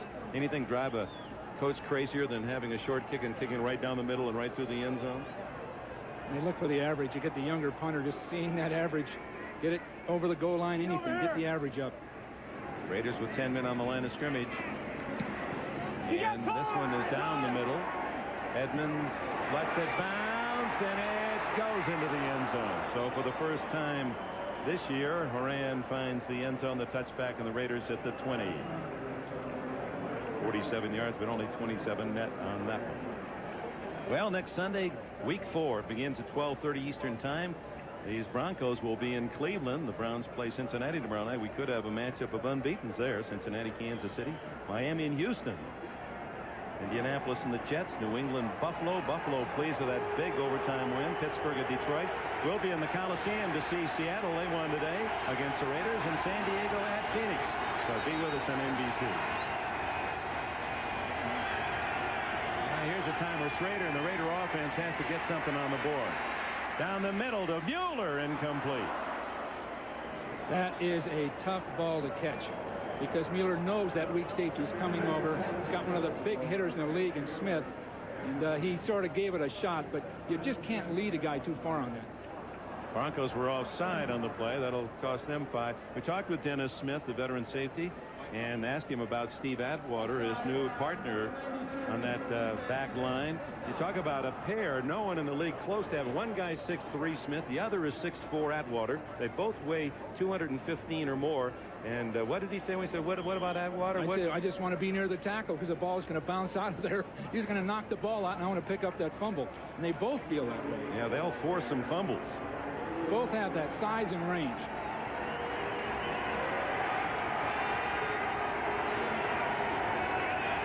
From the 25.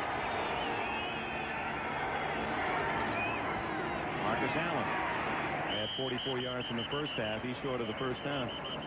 Buffalo game, Atwater was injured. He injured a thigh, had a thigh bruise. They say that he's got thighs like Earl Campbell. He said that they're so big that his thigh pad doesn't cover the whole front of the leg. And actually injured his thigh. There you see the back side of it. Boy, he does have, for a man that looks so angular, huge thighs. They say he's another Earl Campbell from his thigh size. But the key for this guy is he makes the big stops. He can play the ball in the air, but the leadership quality, they needed young leadership on this club. So many of the people were released. They released Mike Harden. Mike was a fine safety for Denver for a number of years, but they felt they had to make room for Atwater, and Harden had to go. He couldn't be a backup. He wasn't a special teams player. So from the standpoint of Harden, he's now on the other team playing football, and the Raiders need him desperately because Van McElroy is playing both safety positions in a sense.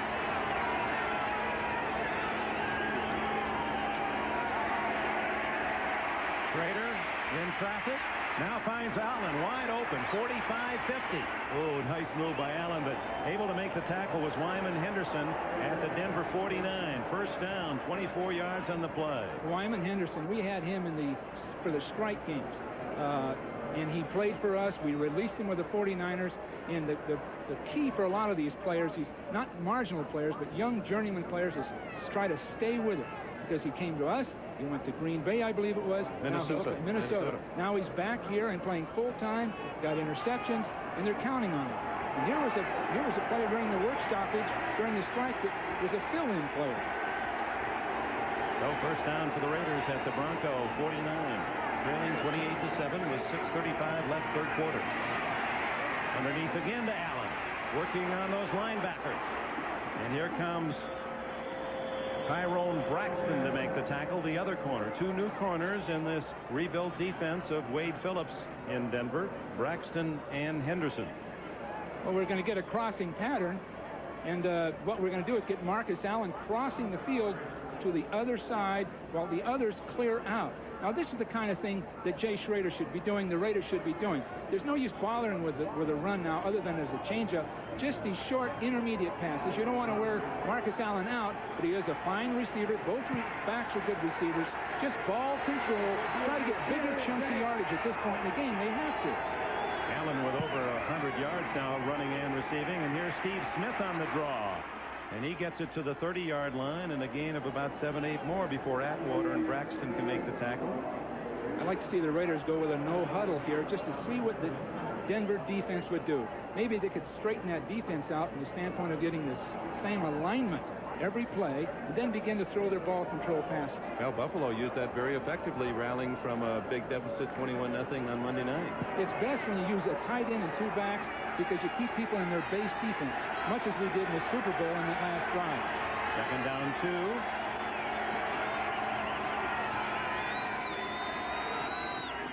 Draw again, and it's Vance Mueller, and he gets only a yard. He'll be short of the first down. Greg Cragen, the nose guard, doing a good job stacking up that play. There's no need to be conservative at this point, and I know I'm overstating it, but down 28-7, they might as well drop back and throw their intermediate passes, maybe run a draw about every fourth play, but they've gotten away with it so far. It's not as though it's failed.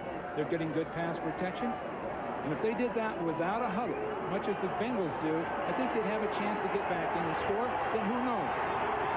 Actually, it's third down and 1. Ball on the 29. The stakes are at the 28.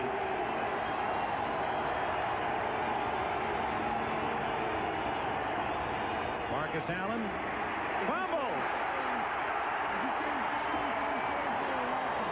And the Raiders recover for the first time. The ball turned loose, and Broncos didn't fall on it. I'm sure Al Davis would wonder about that call, Jake. They trapped on 3rd and 1. There's no need to. Marcus Allen goes over the top better than anybody in football.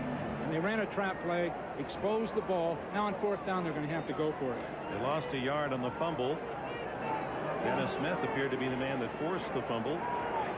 Now it's 4th and 2, and of course they'll go for it with 4.5 minutes remaining in the third quarter. And they're trying to score and cut that 28-0 lead in half, and Schrader calls time. Marcus over the top, Dick. That's all they need. Well, Mike Shanahan will visit with his quarterback. A crucial moment in this game as the Raiders try to mount what seems to be the insurmountable. Hey, guys and grills. Got some party time tips for you from Extra Gold. So the Raider hopes really rest on this play. They don't make it. It remains 28-7, and the Broncos well in control. Actually, it's 4th and 2.5. And they're going to pass, and it doesn't work. Michael Brooks comes in untouched.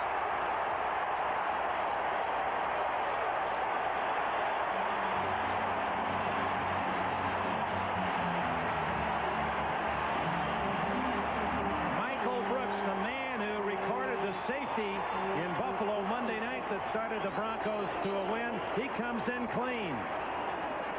Of all people, is the backside linebacker on the play. No one there to block him. No one there to block him. I'd assume the guard should have opened up and picked him up. But in the fourth down situation, what you're going to get is just a basic blitz, and the man's unblocked. Now that's inherently a problem. Are you surprised they didn't go to play action there? It was a straight pass all the way. Didn't try to deceive anyone. I think Marcus could have gone over the top, still made it. Here comes Bobby Humphrey. He fumbles the ball, and the Raiders recover a live ball. Washington can still run, and he gets to the 30-yard line. So Humphrey hit.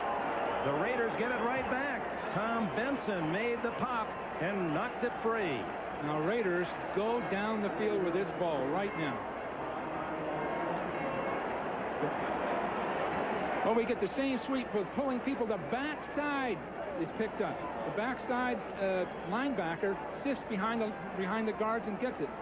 The backside tackle should have gotten there. That's all there is to it. You know what? Watch Washington here. If his own man doesn't fight him for the ball, Washington might have his second touchdown. He has one with an interception. See right there, his own man almost tackles him, or he's on his way. There were no Denver men downfield.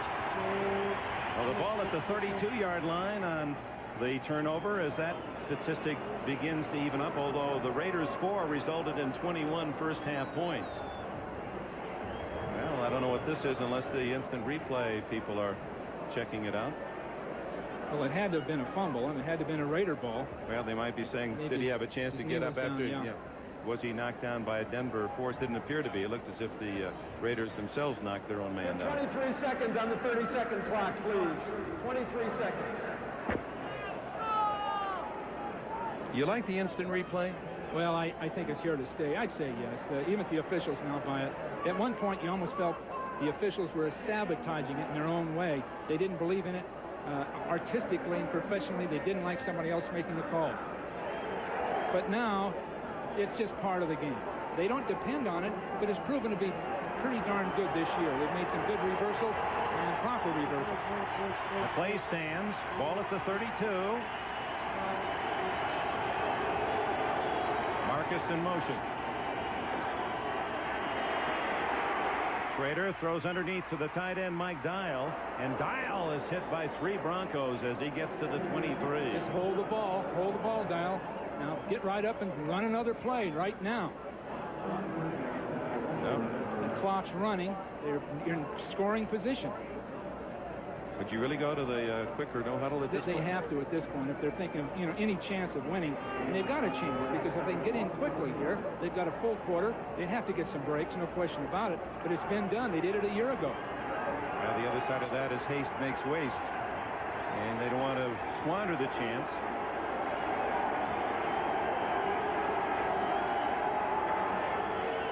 Flags are down. Raider throwing to the sidelines. Fernandez out of bounds inside the 20, and we'll check the penalty. Wilkerson jumped off sides and didn't jump offside. He jumped into pass protection. Now, the noise is a real factor here, Dick. I can recall that snowball game of a few years ago. The noise was so intense, I couldn't even think clearly. So this stadium, of all the outdoor stadiums, the configuration makes it really tough.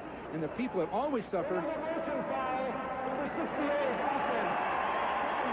The people that suffer are the offensive tackles. They can't hear the quarterback. They have to respond to the man in front of them. So on a 2nd and 2, that 5-yard penalty will now make it 2nd and 7. There you see the stadium. It's even tougher when the opposing team is going the other direction. When you get into that closed end, at least there's some open area at this end of the stadium. Sell out. That's been the theme for 20 seasons now here in Denver. You got to be, if you join the list, you'd be about 100,000 people away from getting season tickets. They've got that much backlog. Good protection and a good catch by Fernandez at the 14-yard line. Well thrown, well caught. Wyman Henderson made the tackle. First down, Raiders.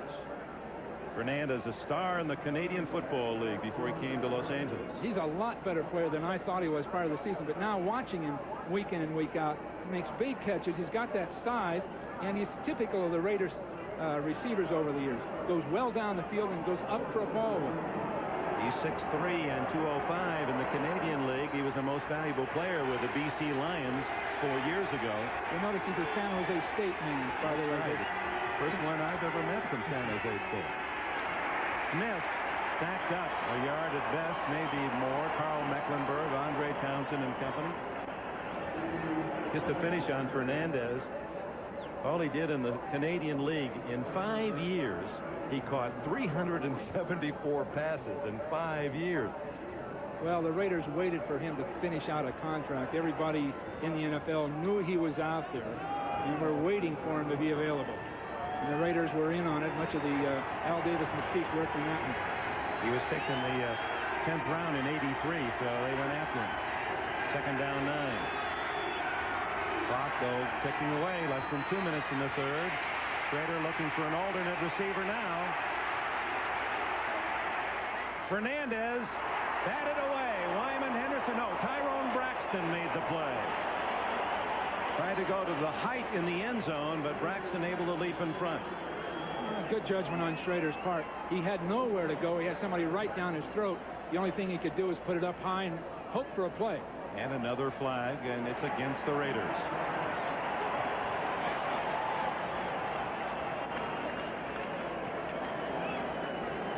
Might have been holding someone in that front wall. Looked like Graves was really having to grab his guy. 60, offense. Rory Graves, the left tackle, Ohio State, where he played next to Lachey. Let's look at him, 60 far left. He's in pretty good shape here, but he's got a grip that's so tight right there. You can see it hold easy. Well, he saw Schrader in trouble. It was each man for himself about that. That's the ice truck there. He had the old prongs out there. That's the things he used to carry those ice blocks around with. Left and right. He's going to hook on. Tongs. Screen up the middle to Smith. Another flag is down. And Smith gets to the 10, inside of the 9. Oh, brother. I can't believe it. Everything's going wrong. It's just that the team just isn't functioning that well. Number 60, offense.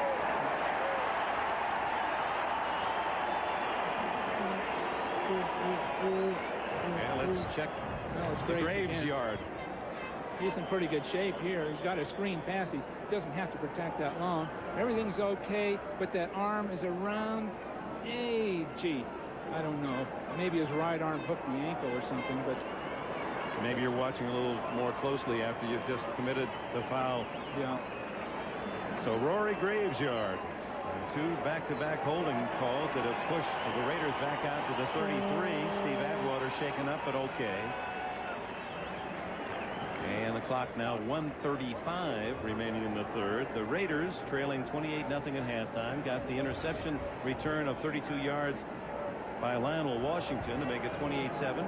And they have a chance here to cut it to 28-14, but are self-destructing. It is now second down and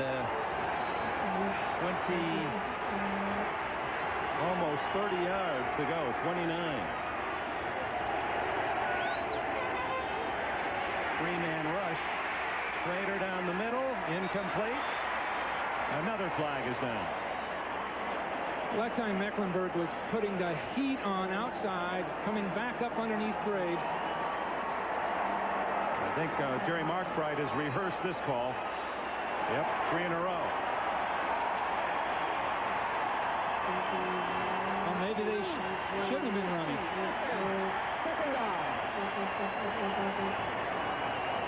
You're seeing more holding here than Hulk Hogan in one of his matches.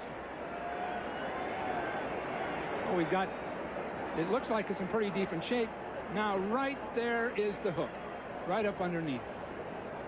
I don't know, Dick. Maybe they should have been running. I thought they should just continuously throw those short type passes, but with this in mind, Mecklenburg makes a nice move up underneath, and the arm is held. Once the man passes, once Mecklenburg is past Graves, he can't leave that arm out there. They were at the 12-yard line. Now they're at the 43-yard line. Schrader. Is it a catch or a drop? No, incomplete. Didn't have it long enough. Mike Alexander. This is when the crowd noise, when the crowd can really get to you. That time he wanted Schrader outside to his left to take advantage of that pass rush coming up inside. He was in fine shape, but you have to concentrate on the catch. That was a good call. They had a chance to get the ball completed along the sideline, then another down to try to get in the end zone. Or at least to get back into field goal range. Now they're back out at the 43-yard line where it is 3rd down and 39. Well, they're using up the clock. 4 plays and 4 penalties in this drive. And the clock now shows exactly a minute remaining in the 3rd.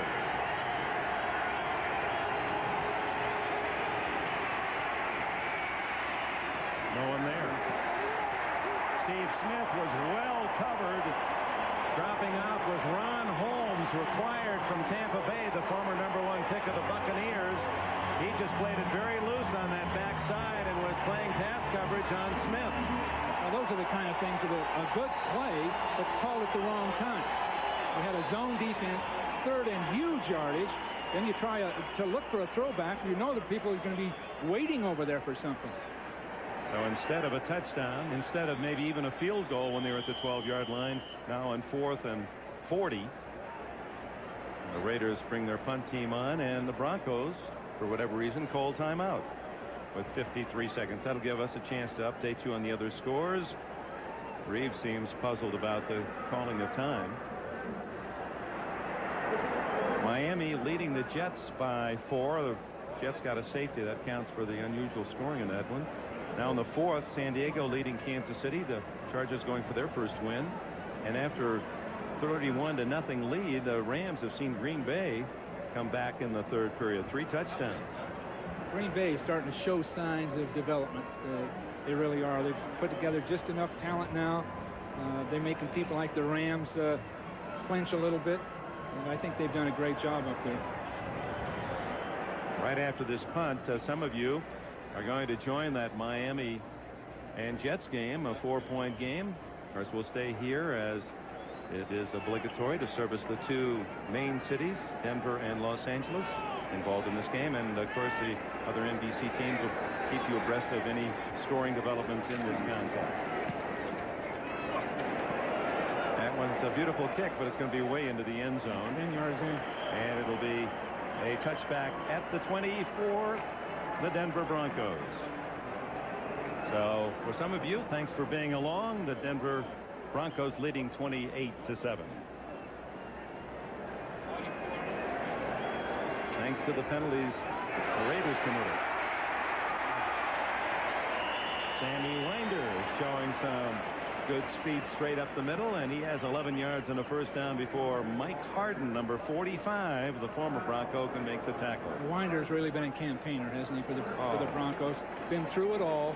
When they hadn't done well all the way through the Super Bowls, now he says, don't give me the ball outside.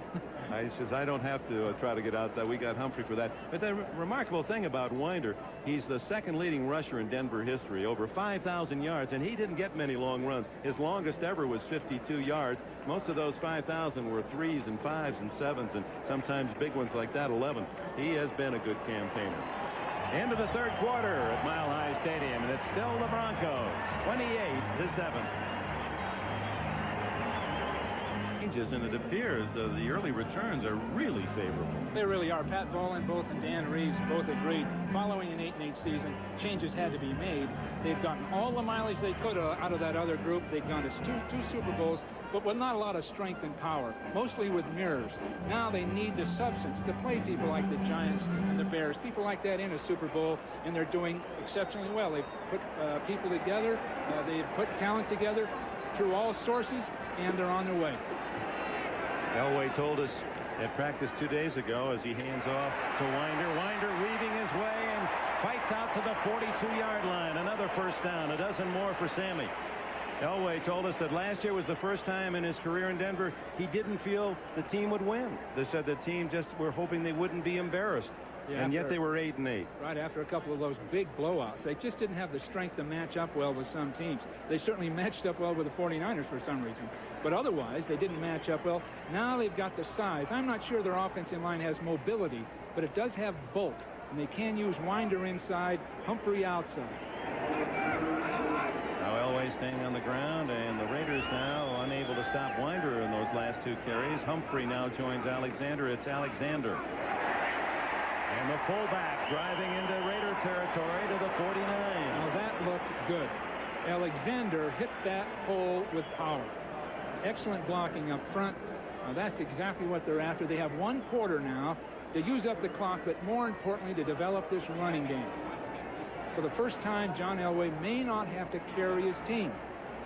It may be just good, solid, rock-hard running. They've got the combination of 4 backs that can block, can run outside, certainly Winder up inside. So they've got all the elements put together. Very young, but they've got the elements. 2nd and 2. Humphrey. Oh, was he smacked hard by Bill Pickel, number 71. In his 7th year from Rutgers, Pickel, a Brooklyn boy. Oh, he lowered the bridge on Humphrey. You talk about 2 tough guys, Wise and Pickel, playing defensive end for the Raiders. Neither one are a gifted athlete. They're both big, rangy. He carried him off earlier with 15 stitches in his arm, and here he's back making a tackle like that. Well, that's what the Raiders are famous for, or famous with, these kind of players. There's just not enough of them, and not enough with the great qualities they've had in the past. Broncos, who are 39 out of 40 when they lead going into the 4th quarter. They have the big lead in this one, and hit hard. Golick coming through, and chip to hit Bobby Humphrey. Bob Golick, there he is, number 79.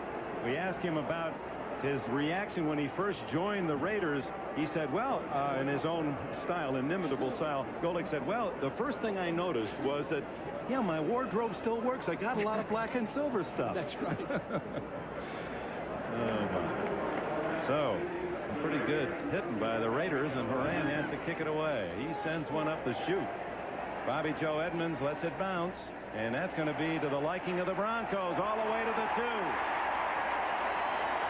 Darren Carrington downs the ball. They have refined that art. Well, he didn't go for the sidelines that time. He did hit the high, looking for the bounce, and got it. 28-7 Denver. The Raiders are deep in their own end. We'll be right back after these words. Nothing lead land right here, and the Raiders beat us in overtime. Let's not let it happen again. Schrader, for that 13 on his back. A little unlucky in terms of field position today. He's truly in the shadows of his own end zone. Out it comes to Alexander. Breaks a tackle. 1 man to beat, Dennis Smith, and he rolls him down at the 36-yard line.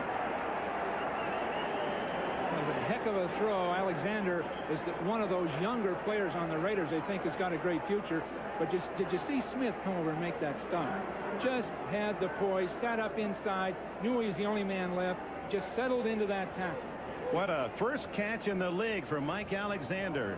His first ever catch is worth 61 yards. Here he comes. He works up the field. Smith is on his way over. Just can't wait. No, that's Atwater. Now look at this. Nice position, settled in, and he makes the grab. First down at the 36, the biggest play of the game. In yardage. Schrader. That's going to be intercepted. Tyrone Braxton, his 3rd of the year. He's on his way now into the open field. Oh, now he saw a white jersey and fell down at the 37.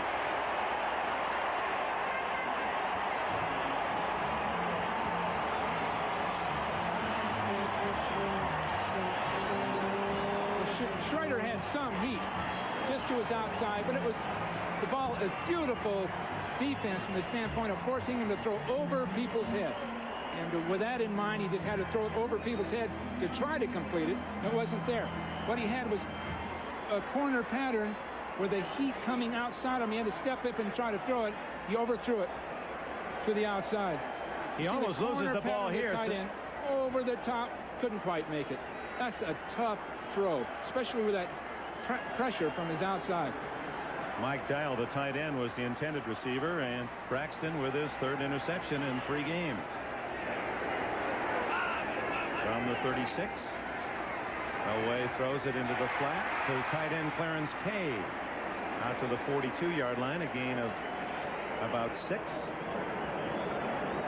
Tyrone Braxton. He was a late thought by the Broncos on draft day in '87. He was the 334th player picked out of 335. And he's looks like he's going to be their starter there, beating out Mark Haynes. It's turned out well for him. Vance Johnson to the near side. Mark Jackson to the left. They've got two little receivers out there. And it's the draw to Winder, met by Van McElroy, and flags are down. Well, the makeup of this Denver team with the two quick receivers on the outside, good solid tight end play. It looks like a good team. This, of all the teams we've seen, Dick, I think this one has as good a chance as any to go through the AFC and do well. They really do. Cleveland will be a big touch.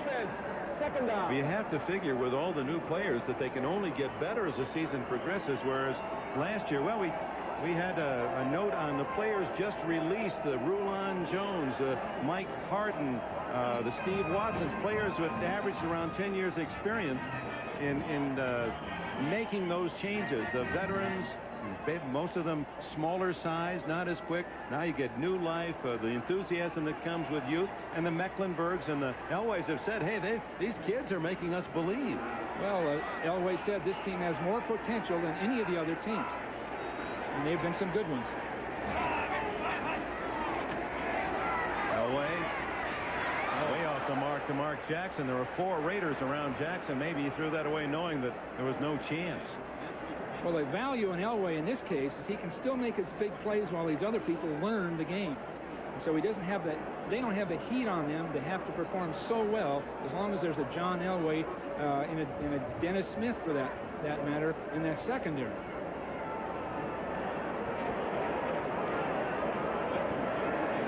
Now, the Raiders had some special blitzes for Denver. Mike Shanahan, knowing the Denver pass protection scheme, they've come close a couple of times, but it's hurt them because in that case, with the pressure, Elway's run for the yardage.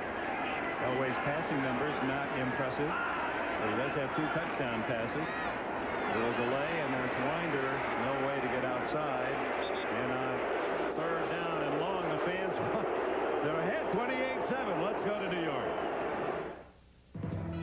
Dick Enberg, I know you've called some of those wild Miami-New York Jet games in the past. Another one is shaping up. Here's Ken O'Brien with a flip to Johnny Hector. Nice catch and run, 23 for a touchdown. O'Brien's second TD throw. Marino has 3. They've still got most of the 4th quarter left. Miami 30, Jets 26. Dick? All right, Bob, indeed. Remember that game a couple of years ago out in the Meadowlands, won in overtime by the Jets, and all those long passes. Al Toons.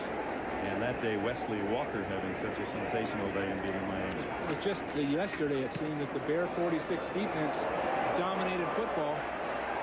Look at that kick by Horan. Edmonds does a good job spinning and turning, and finally apparently stepped out of bounds back at the 24-yard line. So the Raiders have the ball. Less than 9 minutes to go. Denver leads 28-7. Back to Denver, Colorado, a beautiful Sunday. Broncos leading 28-7 after the punt. Schrader starts from his 25. He's got a man open. Fernandez down the sidelines. Now a foot race, and Fernandez will go all the way. Swerving Mervyn Fernandez ran a straight line that time, and no one covered him. Well, the safety Smith was supposed to be over there, and he didn't quite make it. He had that big hole in behind the corner, and it was wide open. Well thrown, and Fernandez really showed speed right at the end of that play. 75-yard strike, and with 8:44 left, the Bronco lead is cut to 28-13. You see that some inherent possibilities in the Raiders. They've got the big arm that Al Davis wanted. He went out and got it. He's got a Fernandez. He's got a Galt, and of course a Tim Brown for next year. It's got some of those elements are in place, but it's just so inconsistent. There's the try for point by Jager. So Mervyn Fernandez, 4th catch, 127 yards today, a touchdown to cut the lead to 28-14. Mervyn Fernandez with his 3rd touchdown of this young season, averaging well over 20 yards a catch, gets 75 yards on that one strike. And now Jager roots one deep. That's going to go right out of the end zone. That one about 75 yards in the air. Let's go back to the touchdown. Well, veteran Smith, Dennis Smith, didn't do it. He was attracted by Dial inside and just held it a little bit, then couldn't get back over. With Smith, all his experience, a Pro Bowl football player, you'll notice that he's not breaking where he should, and that hole hits inside. Now it's just a foot race. Henderson can't catch him. Smith has lost a step, no question about it. Beautiful throw. Fernandez really showed some stride when he went out after that thing.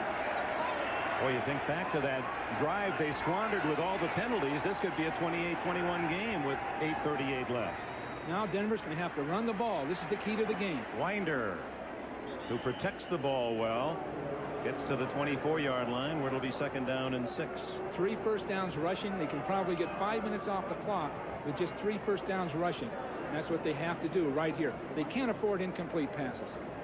Well, that's Schrader. He does have a rifle, doesn't he? These two men, Elway and Schrader, as we talked about, their many likenesses, and one again is their ability to throw the long ball. There's not many guys that can outrun their passes, and they've got some speed to throw to. That's so true. Elway's got a big advantage with playing so much more football than Schrader. Also, maybe his instincts are, they're so good. There aren't many like Elway, but Schrader does have the arm. Here comes Benson, and the throw is off to the tight end, Pat Kelly, and he gets a yard before Van McElroy comes over to make the hit. Let's update you on the other scores. Boy, you need a computer to add up all of the touchdowns of this day. Miami now leading by 4 in the 4th. 21-6 San Diego, and Jim McMahon, apparently the Chargers, going to get their first win of the year. The Rams led 38-7 in that game, and now in the 4th with plenty of time, Green Bay has closed within a touchdown. Buffalo in overtime 47-41. Philadelphia and San Francisco, that's not a correct score. San Francisco beat Philadelphia 38-28. Trying to shortchange your former team. There's the first down catch. He needed 6. He got 7 to Vance Johnson. Vance Johnson able to pick up the first down at the 31-yard line. We talked about his artistic talent, and he's been working on several projects. One is that of Sammy Winder. There is his painting of Winder. He likes Leroy Neiman, does Vance Johnson, and he also likes the work of Patrick Nagel, the late artist who painted women, and perhaps his strength, though, thus far as recognized in his shows, has been Vance Johnson's ability to do the portraits of women. In fact, a lot of the wives of Bronco players have asked that he do so. He's really interesting, well-rounded man. He says he paints every day. Practice, no practice game. He takes time every day to paint. Caught in the backfield for a yard loss. Bobby Humphrey, Jackie Shipp, 58. Former Dolphin made the stop. Vance is doing a portrait for the Reeves family, as an example. I understand for the Bolin family. What a unique guy. So bright, so articulate. And he sort of shows that kind of football creativity, that quick darting movement. So the other thing he's learned that has a carryover is patience. When you're painting it, you have to be patient. And maybe he said, I'm bringing that from football to my painting. You have to be patient. For example, there's his first catch. He has to wait a long time. Same with his artistic work off the field. Elway under pressure again, dumps it off to Humphrey. A good throw. And the tackle made by Mike Barton out at the 33.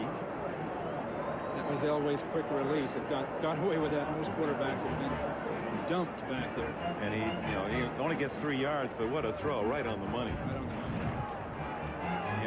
Vance Johnson said that Elway throws the ball so hard you can actually hear it whistling coming in, much like a baseball hitter talking about a Nolan Ryan fastball. You can hear it coming. He said, in fact, he's had several dislocated fingers in practice and games, and you see that right index finger of Vance Johnson. That's just because of the power of Elway's arm.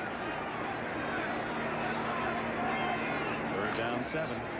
Pressure, oh my, and there's a fumble. That's a live ball. And here goes Lyndon King for a touchdown. Oh my, we've got a game. Greg Townsend made the hit. Lyndon King in Honolulu surfing 6 days ago has a touchdown in Denver today. Well, Mike Shanahan said they had the blitzes to beat the protection. They did. A totally unblocked man coming up inside. They gap blocked in here to pick McElroy up and come right up the field to King. Nobody touches him. So maybe they did have the answers. They waited quite a while to start using those answers.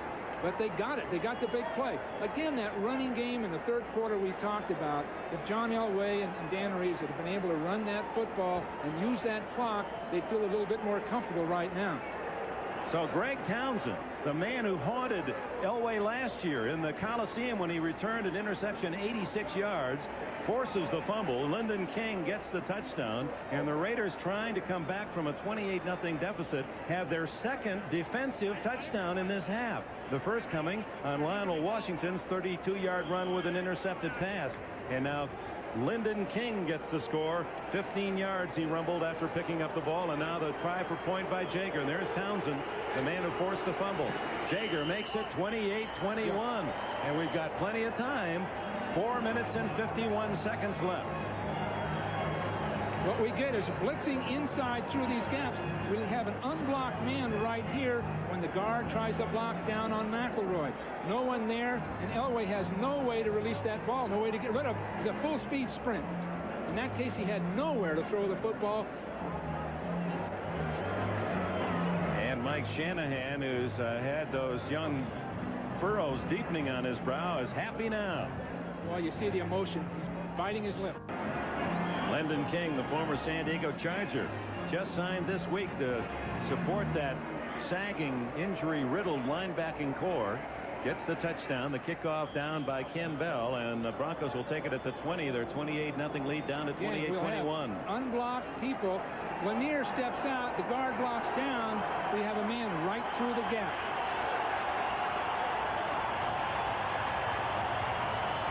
Unblocked. I think Lanier should have blocked down. There must have been a call that wasn't made by that offensive line.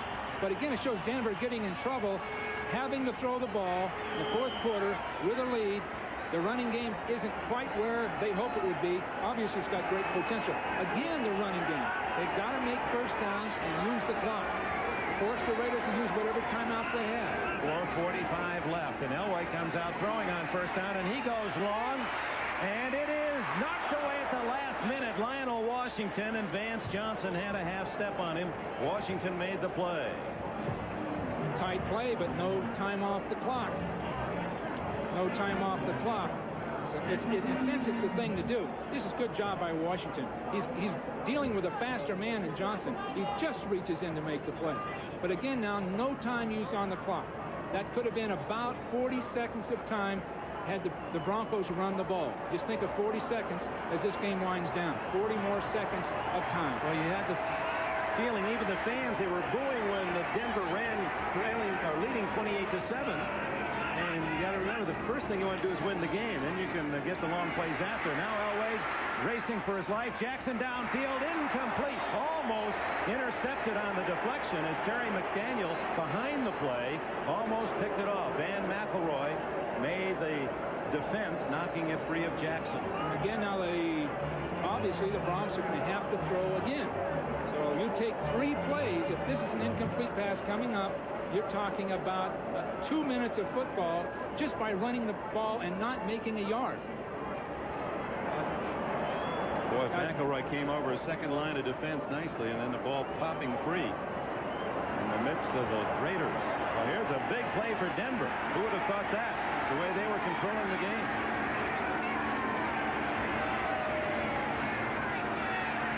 Elway on the roll. And it's incomplete. As running Elway to the sidelines is Tom Benson. Now the Raiders get the ball with plenty of time with completed passes into the middle of the field to tie this thing. Again, 3 passes. I don't know how much time they use there, Dick. About 20 seconds. About 20 seconds. See, one running play is 40 seconds at least. Maybe 42 or 3, the way the clock is used now.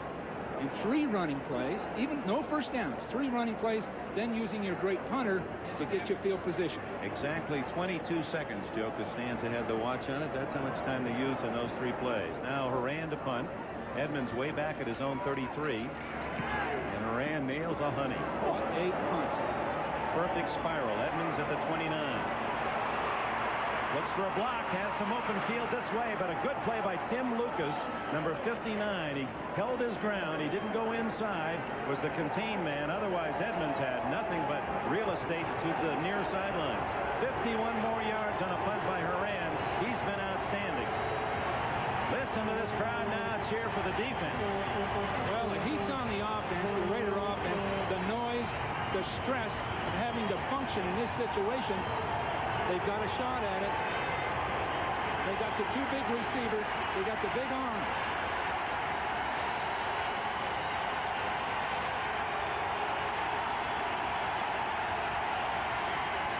Deafening as Steve Smith on the draw gets it out to the 42-yard line. Carl Mecklenburg, the tackler, along with Dennis Smith. 5 yards for Steve Smith.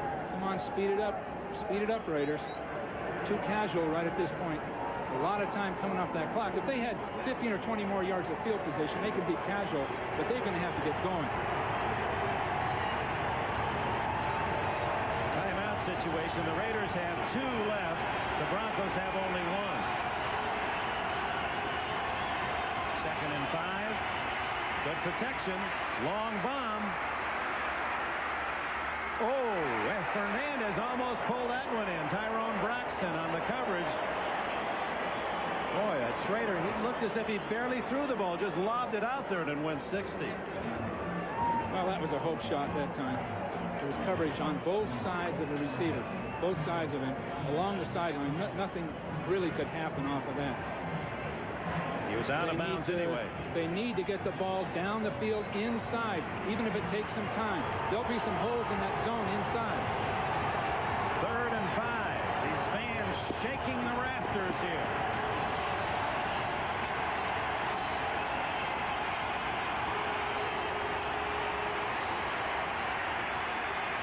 Batted down, intercepted. Atwater. Steve Atwater.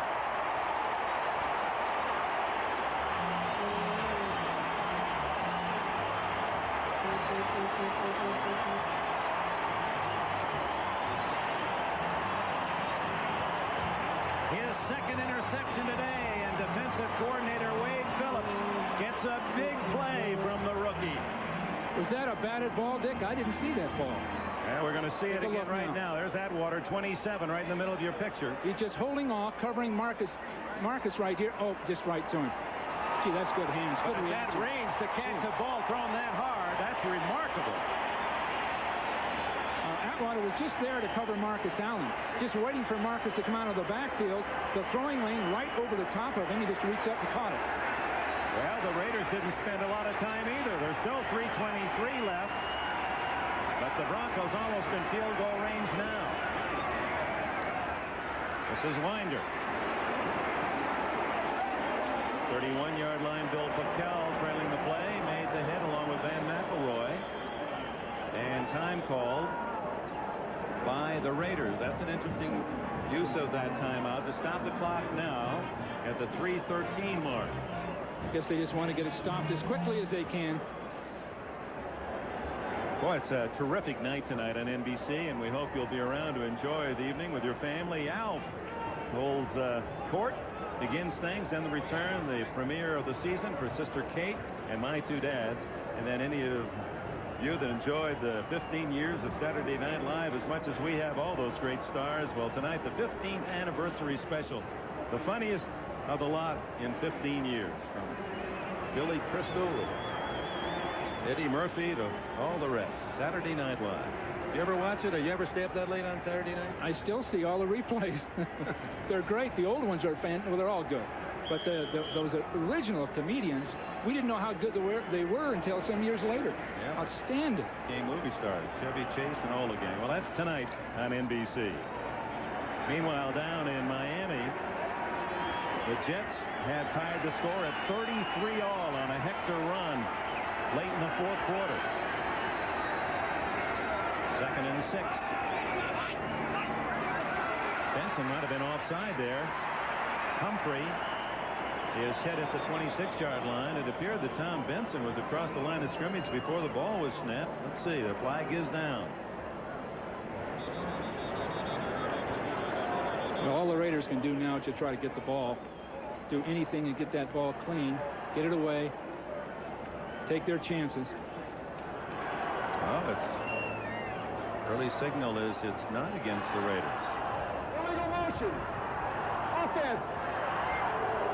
Oh, that's a big call against Denver. Now we're going to get a man upfield slightly just before the ball snap. But did you see Benson on the outside? It appeared that he was, well, I guess that he was drawn off. Maybe that's the call, that motion is what pulled Benson across. The man in motion can't hear Elway very well. He's looking at Benson. Benson moves, he moves. And that's the problem with motion away from the quarterback. You have to almost respond to the defensive man rather than your own quarterback's cadence. So that takes away the gain on first down and puts the ball back at the 37, where it's second down and 10 and a half. Call it 11. Again, 40 seconds to run. 3:07 left in the game. 28-21 Denver. The Broncos led 28-0 at the half. 2 touchdowns by the Raider defense on a pass interception and a fumble have made it close. And nervous for these Mile High fans. Draw, Humphrey. Jackie Shipp was first to get there and drags him down at the 32, and you saw that quick start by Humphrey. Timeout, Raiders. That'll be their final timeout with 2:58 left. They got the 2-minute timeout. They call the time here on third down and about 5. This telecast is presented by authority of the National Football League, intended for the private use of our audience. Any rebroadcast or other use of this telecast without the express written consent of the Denver Broncos and the National Football League is prohibited. This game is property of the National Football League, Los Angeles Raiders and Denver Broncos, and all rights reserved. Well, Mike Shanahan made a remarkable comeback last year here in Denver, down 24-0, tied it in overtime, won that game, and then again in Los Angeles beat the Broncos 21-20. Here's a man, he doesn't show it and won't admit it, but from all the word you get surrounding the Raider camp, from the players to Al Davis to the press to the Los Angeles fans, Mike Shanahan, despite a 5-year contract, needs wins desperately to stay as the head man. Or he needs his team to play consistently. They're just so erratic at this time. Not all of it's Mike's responsibility in a sense, because the talent hasn't been there as a group. Here's that same blitz again, teaming up inside.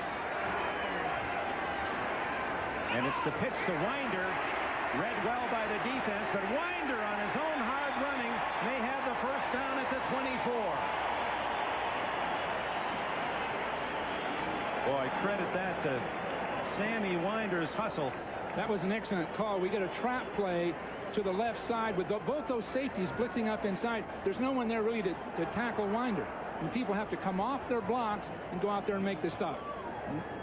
That's a first down, and Elway says, yeah, well, they're using up all their timeouts. That could do us for us.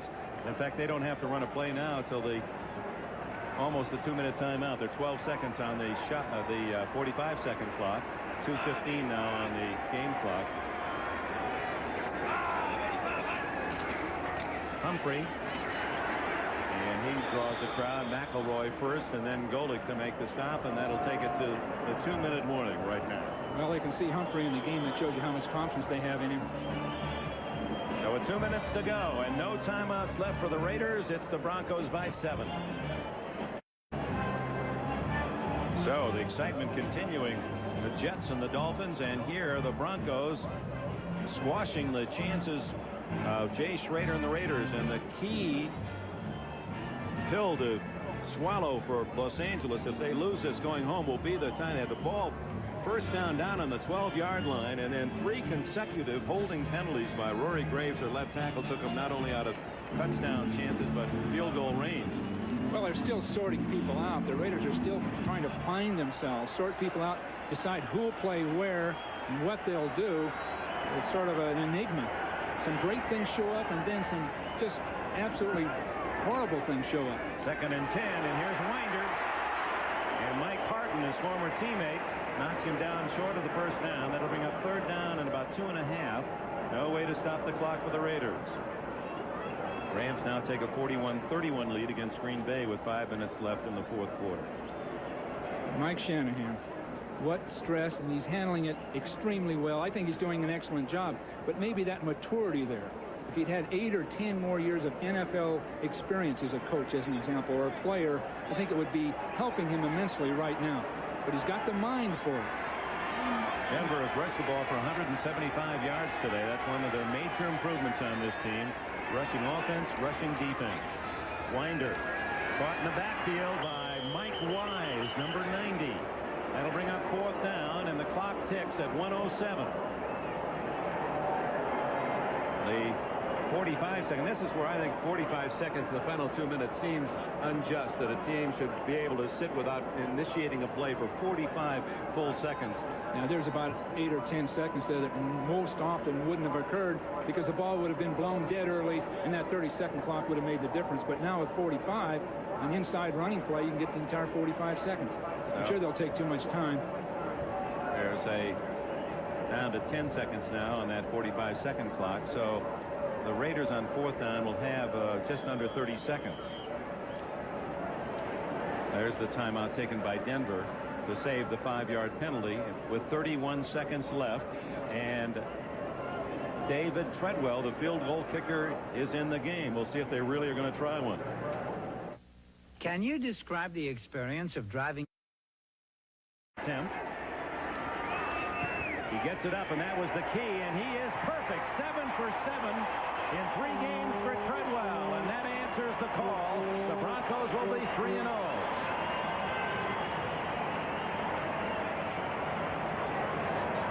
He could be the hottest kicker in the league right now. He really could. Cofer from San Francisco is very comparable, but they've got that strong, steady leg. And what a difference it makes, especially at this altitude. He doesn't have the power, leg power, that some other kickers in terms of distance, but they just marvel at his accuracy. He not only kicks field goals, but he kicks them right down the center. Just like a machine. So 31-21 Denver. The only hope there was for the Raiders to block the field goal, and that was the only risk taken. Next Sunday, there's our lineup. That Denver-Cleveland game, building is a good one. Which one Well, Denver-Cleveland has to be a big game early in the year for both clubs. They can still absorb a loss or two. There's no question about it. But we want to see who's dominant in the AFC. These are 2 of the real dominant teams. There's the game I'm looking forward to. Seattle and the Raiders, 2 teams down in the Coliseum. You know why I'm looking forward to it? I think we'll be there, won't we? You're close by. It's our assignment. There's the kickoff by Treadwell. He gets it into the end zone, and the Raiders take it at the 20. Well, the Raiders can come back. They've done it before, not in this game, obviously. But this season, when they get everybody healthy, if they get in sync, if they just hang in there, there are all kind of rumors surrounding this thing and talk and dialogue in the background and rhetoric, but they're still a good enough team and a great enough organization to bring it all back together and make it work. Well, they get Howie Long back and Jerry Robinson back. They've got Marcus Allen, but he's been quiet the second half. When they're trailing 28-0, there just wasn't as much chance to use him. He's on the sidelines now as they go to the 4 wide receivers. Schrader in the shotgun. 27 seconds to play. Schrader. Incomplete. Tried to hit Fernandez. Randy Robbins there for Denver. Schrader's biggest problem, and I'm sure it can be developed, is those passes between 10 and 20 yards. He tends to drill the ball as a hard catch to make. It might look accurate, but it's a tough catch.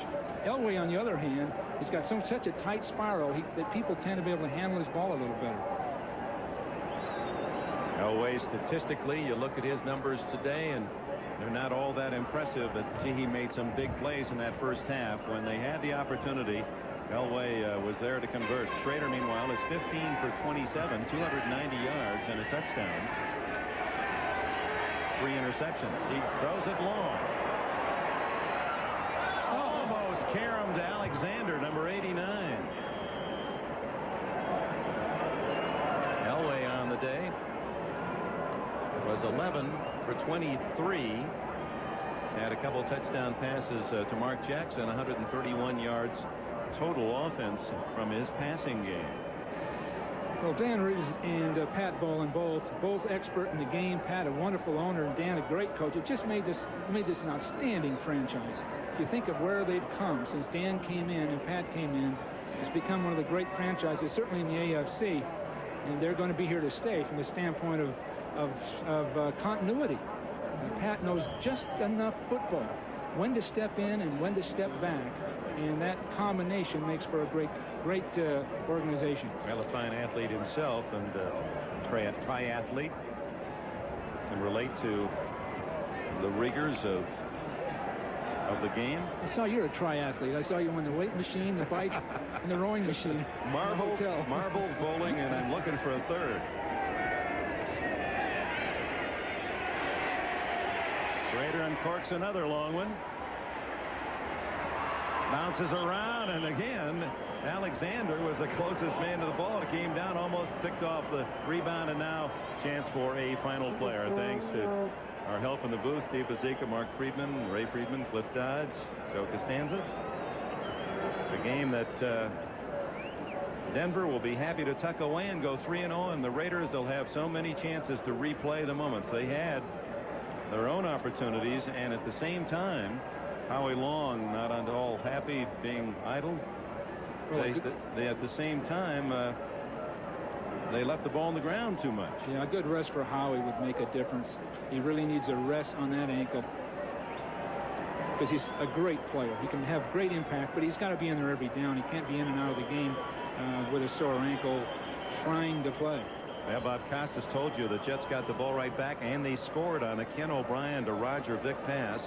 And with 1.5 minutes left in Miami, the Jets lead the Dolphins 40-33. Well, people are trying to rush 5 people against the pass, trying to play the original 46 Bear defense, and it's just the pass offense now is totally dominating the game all over the league.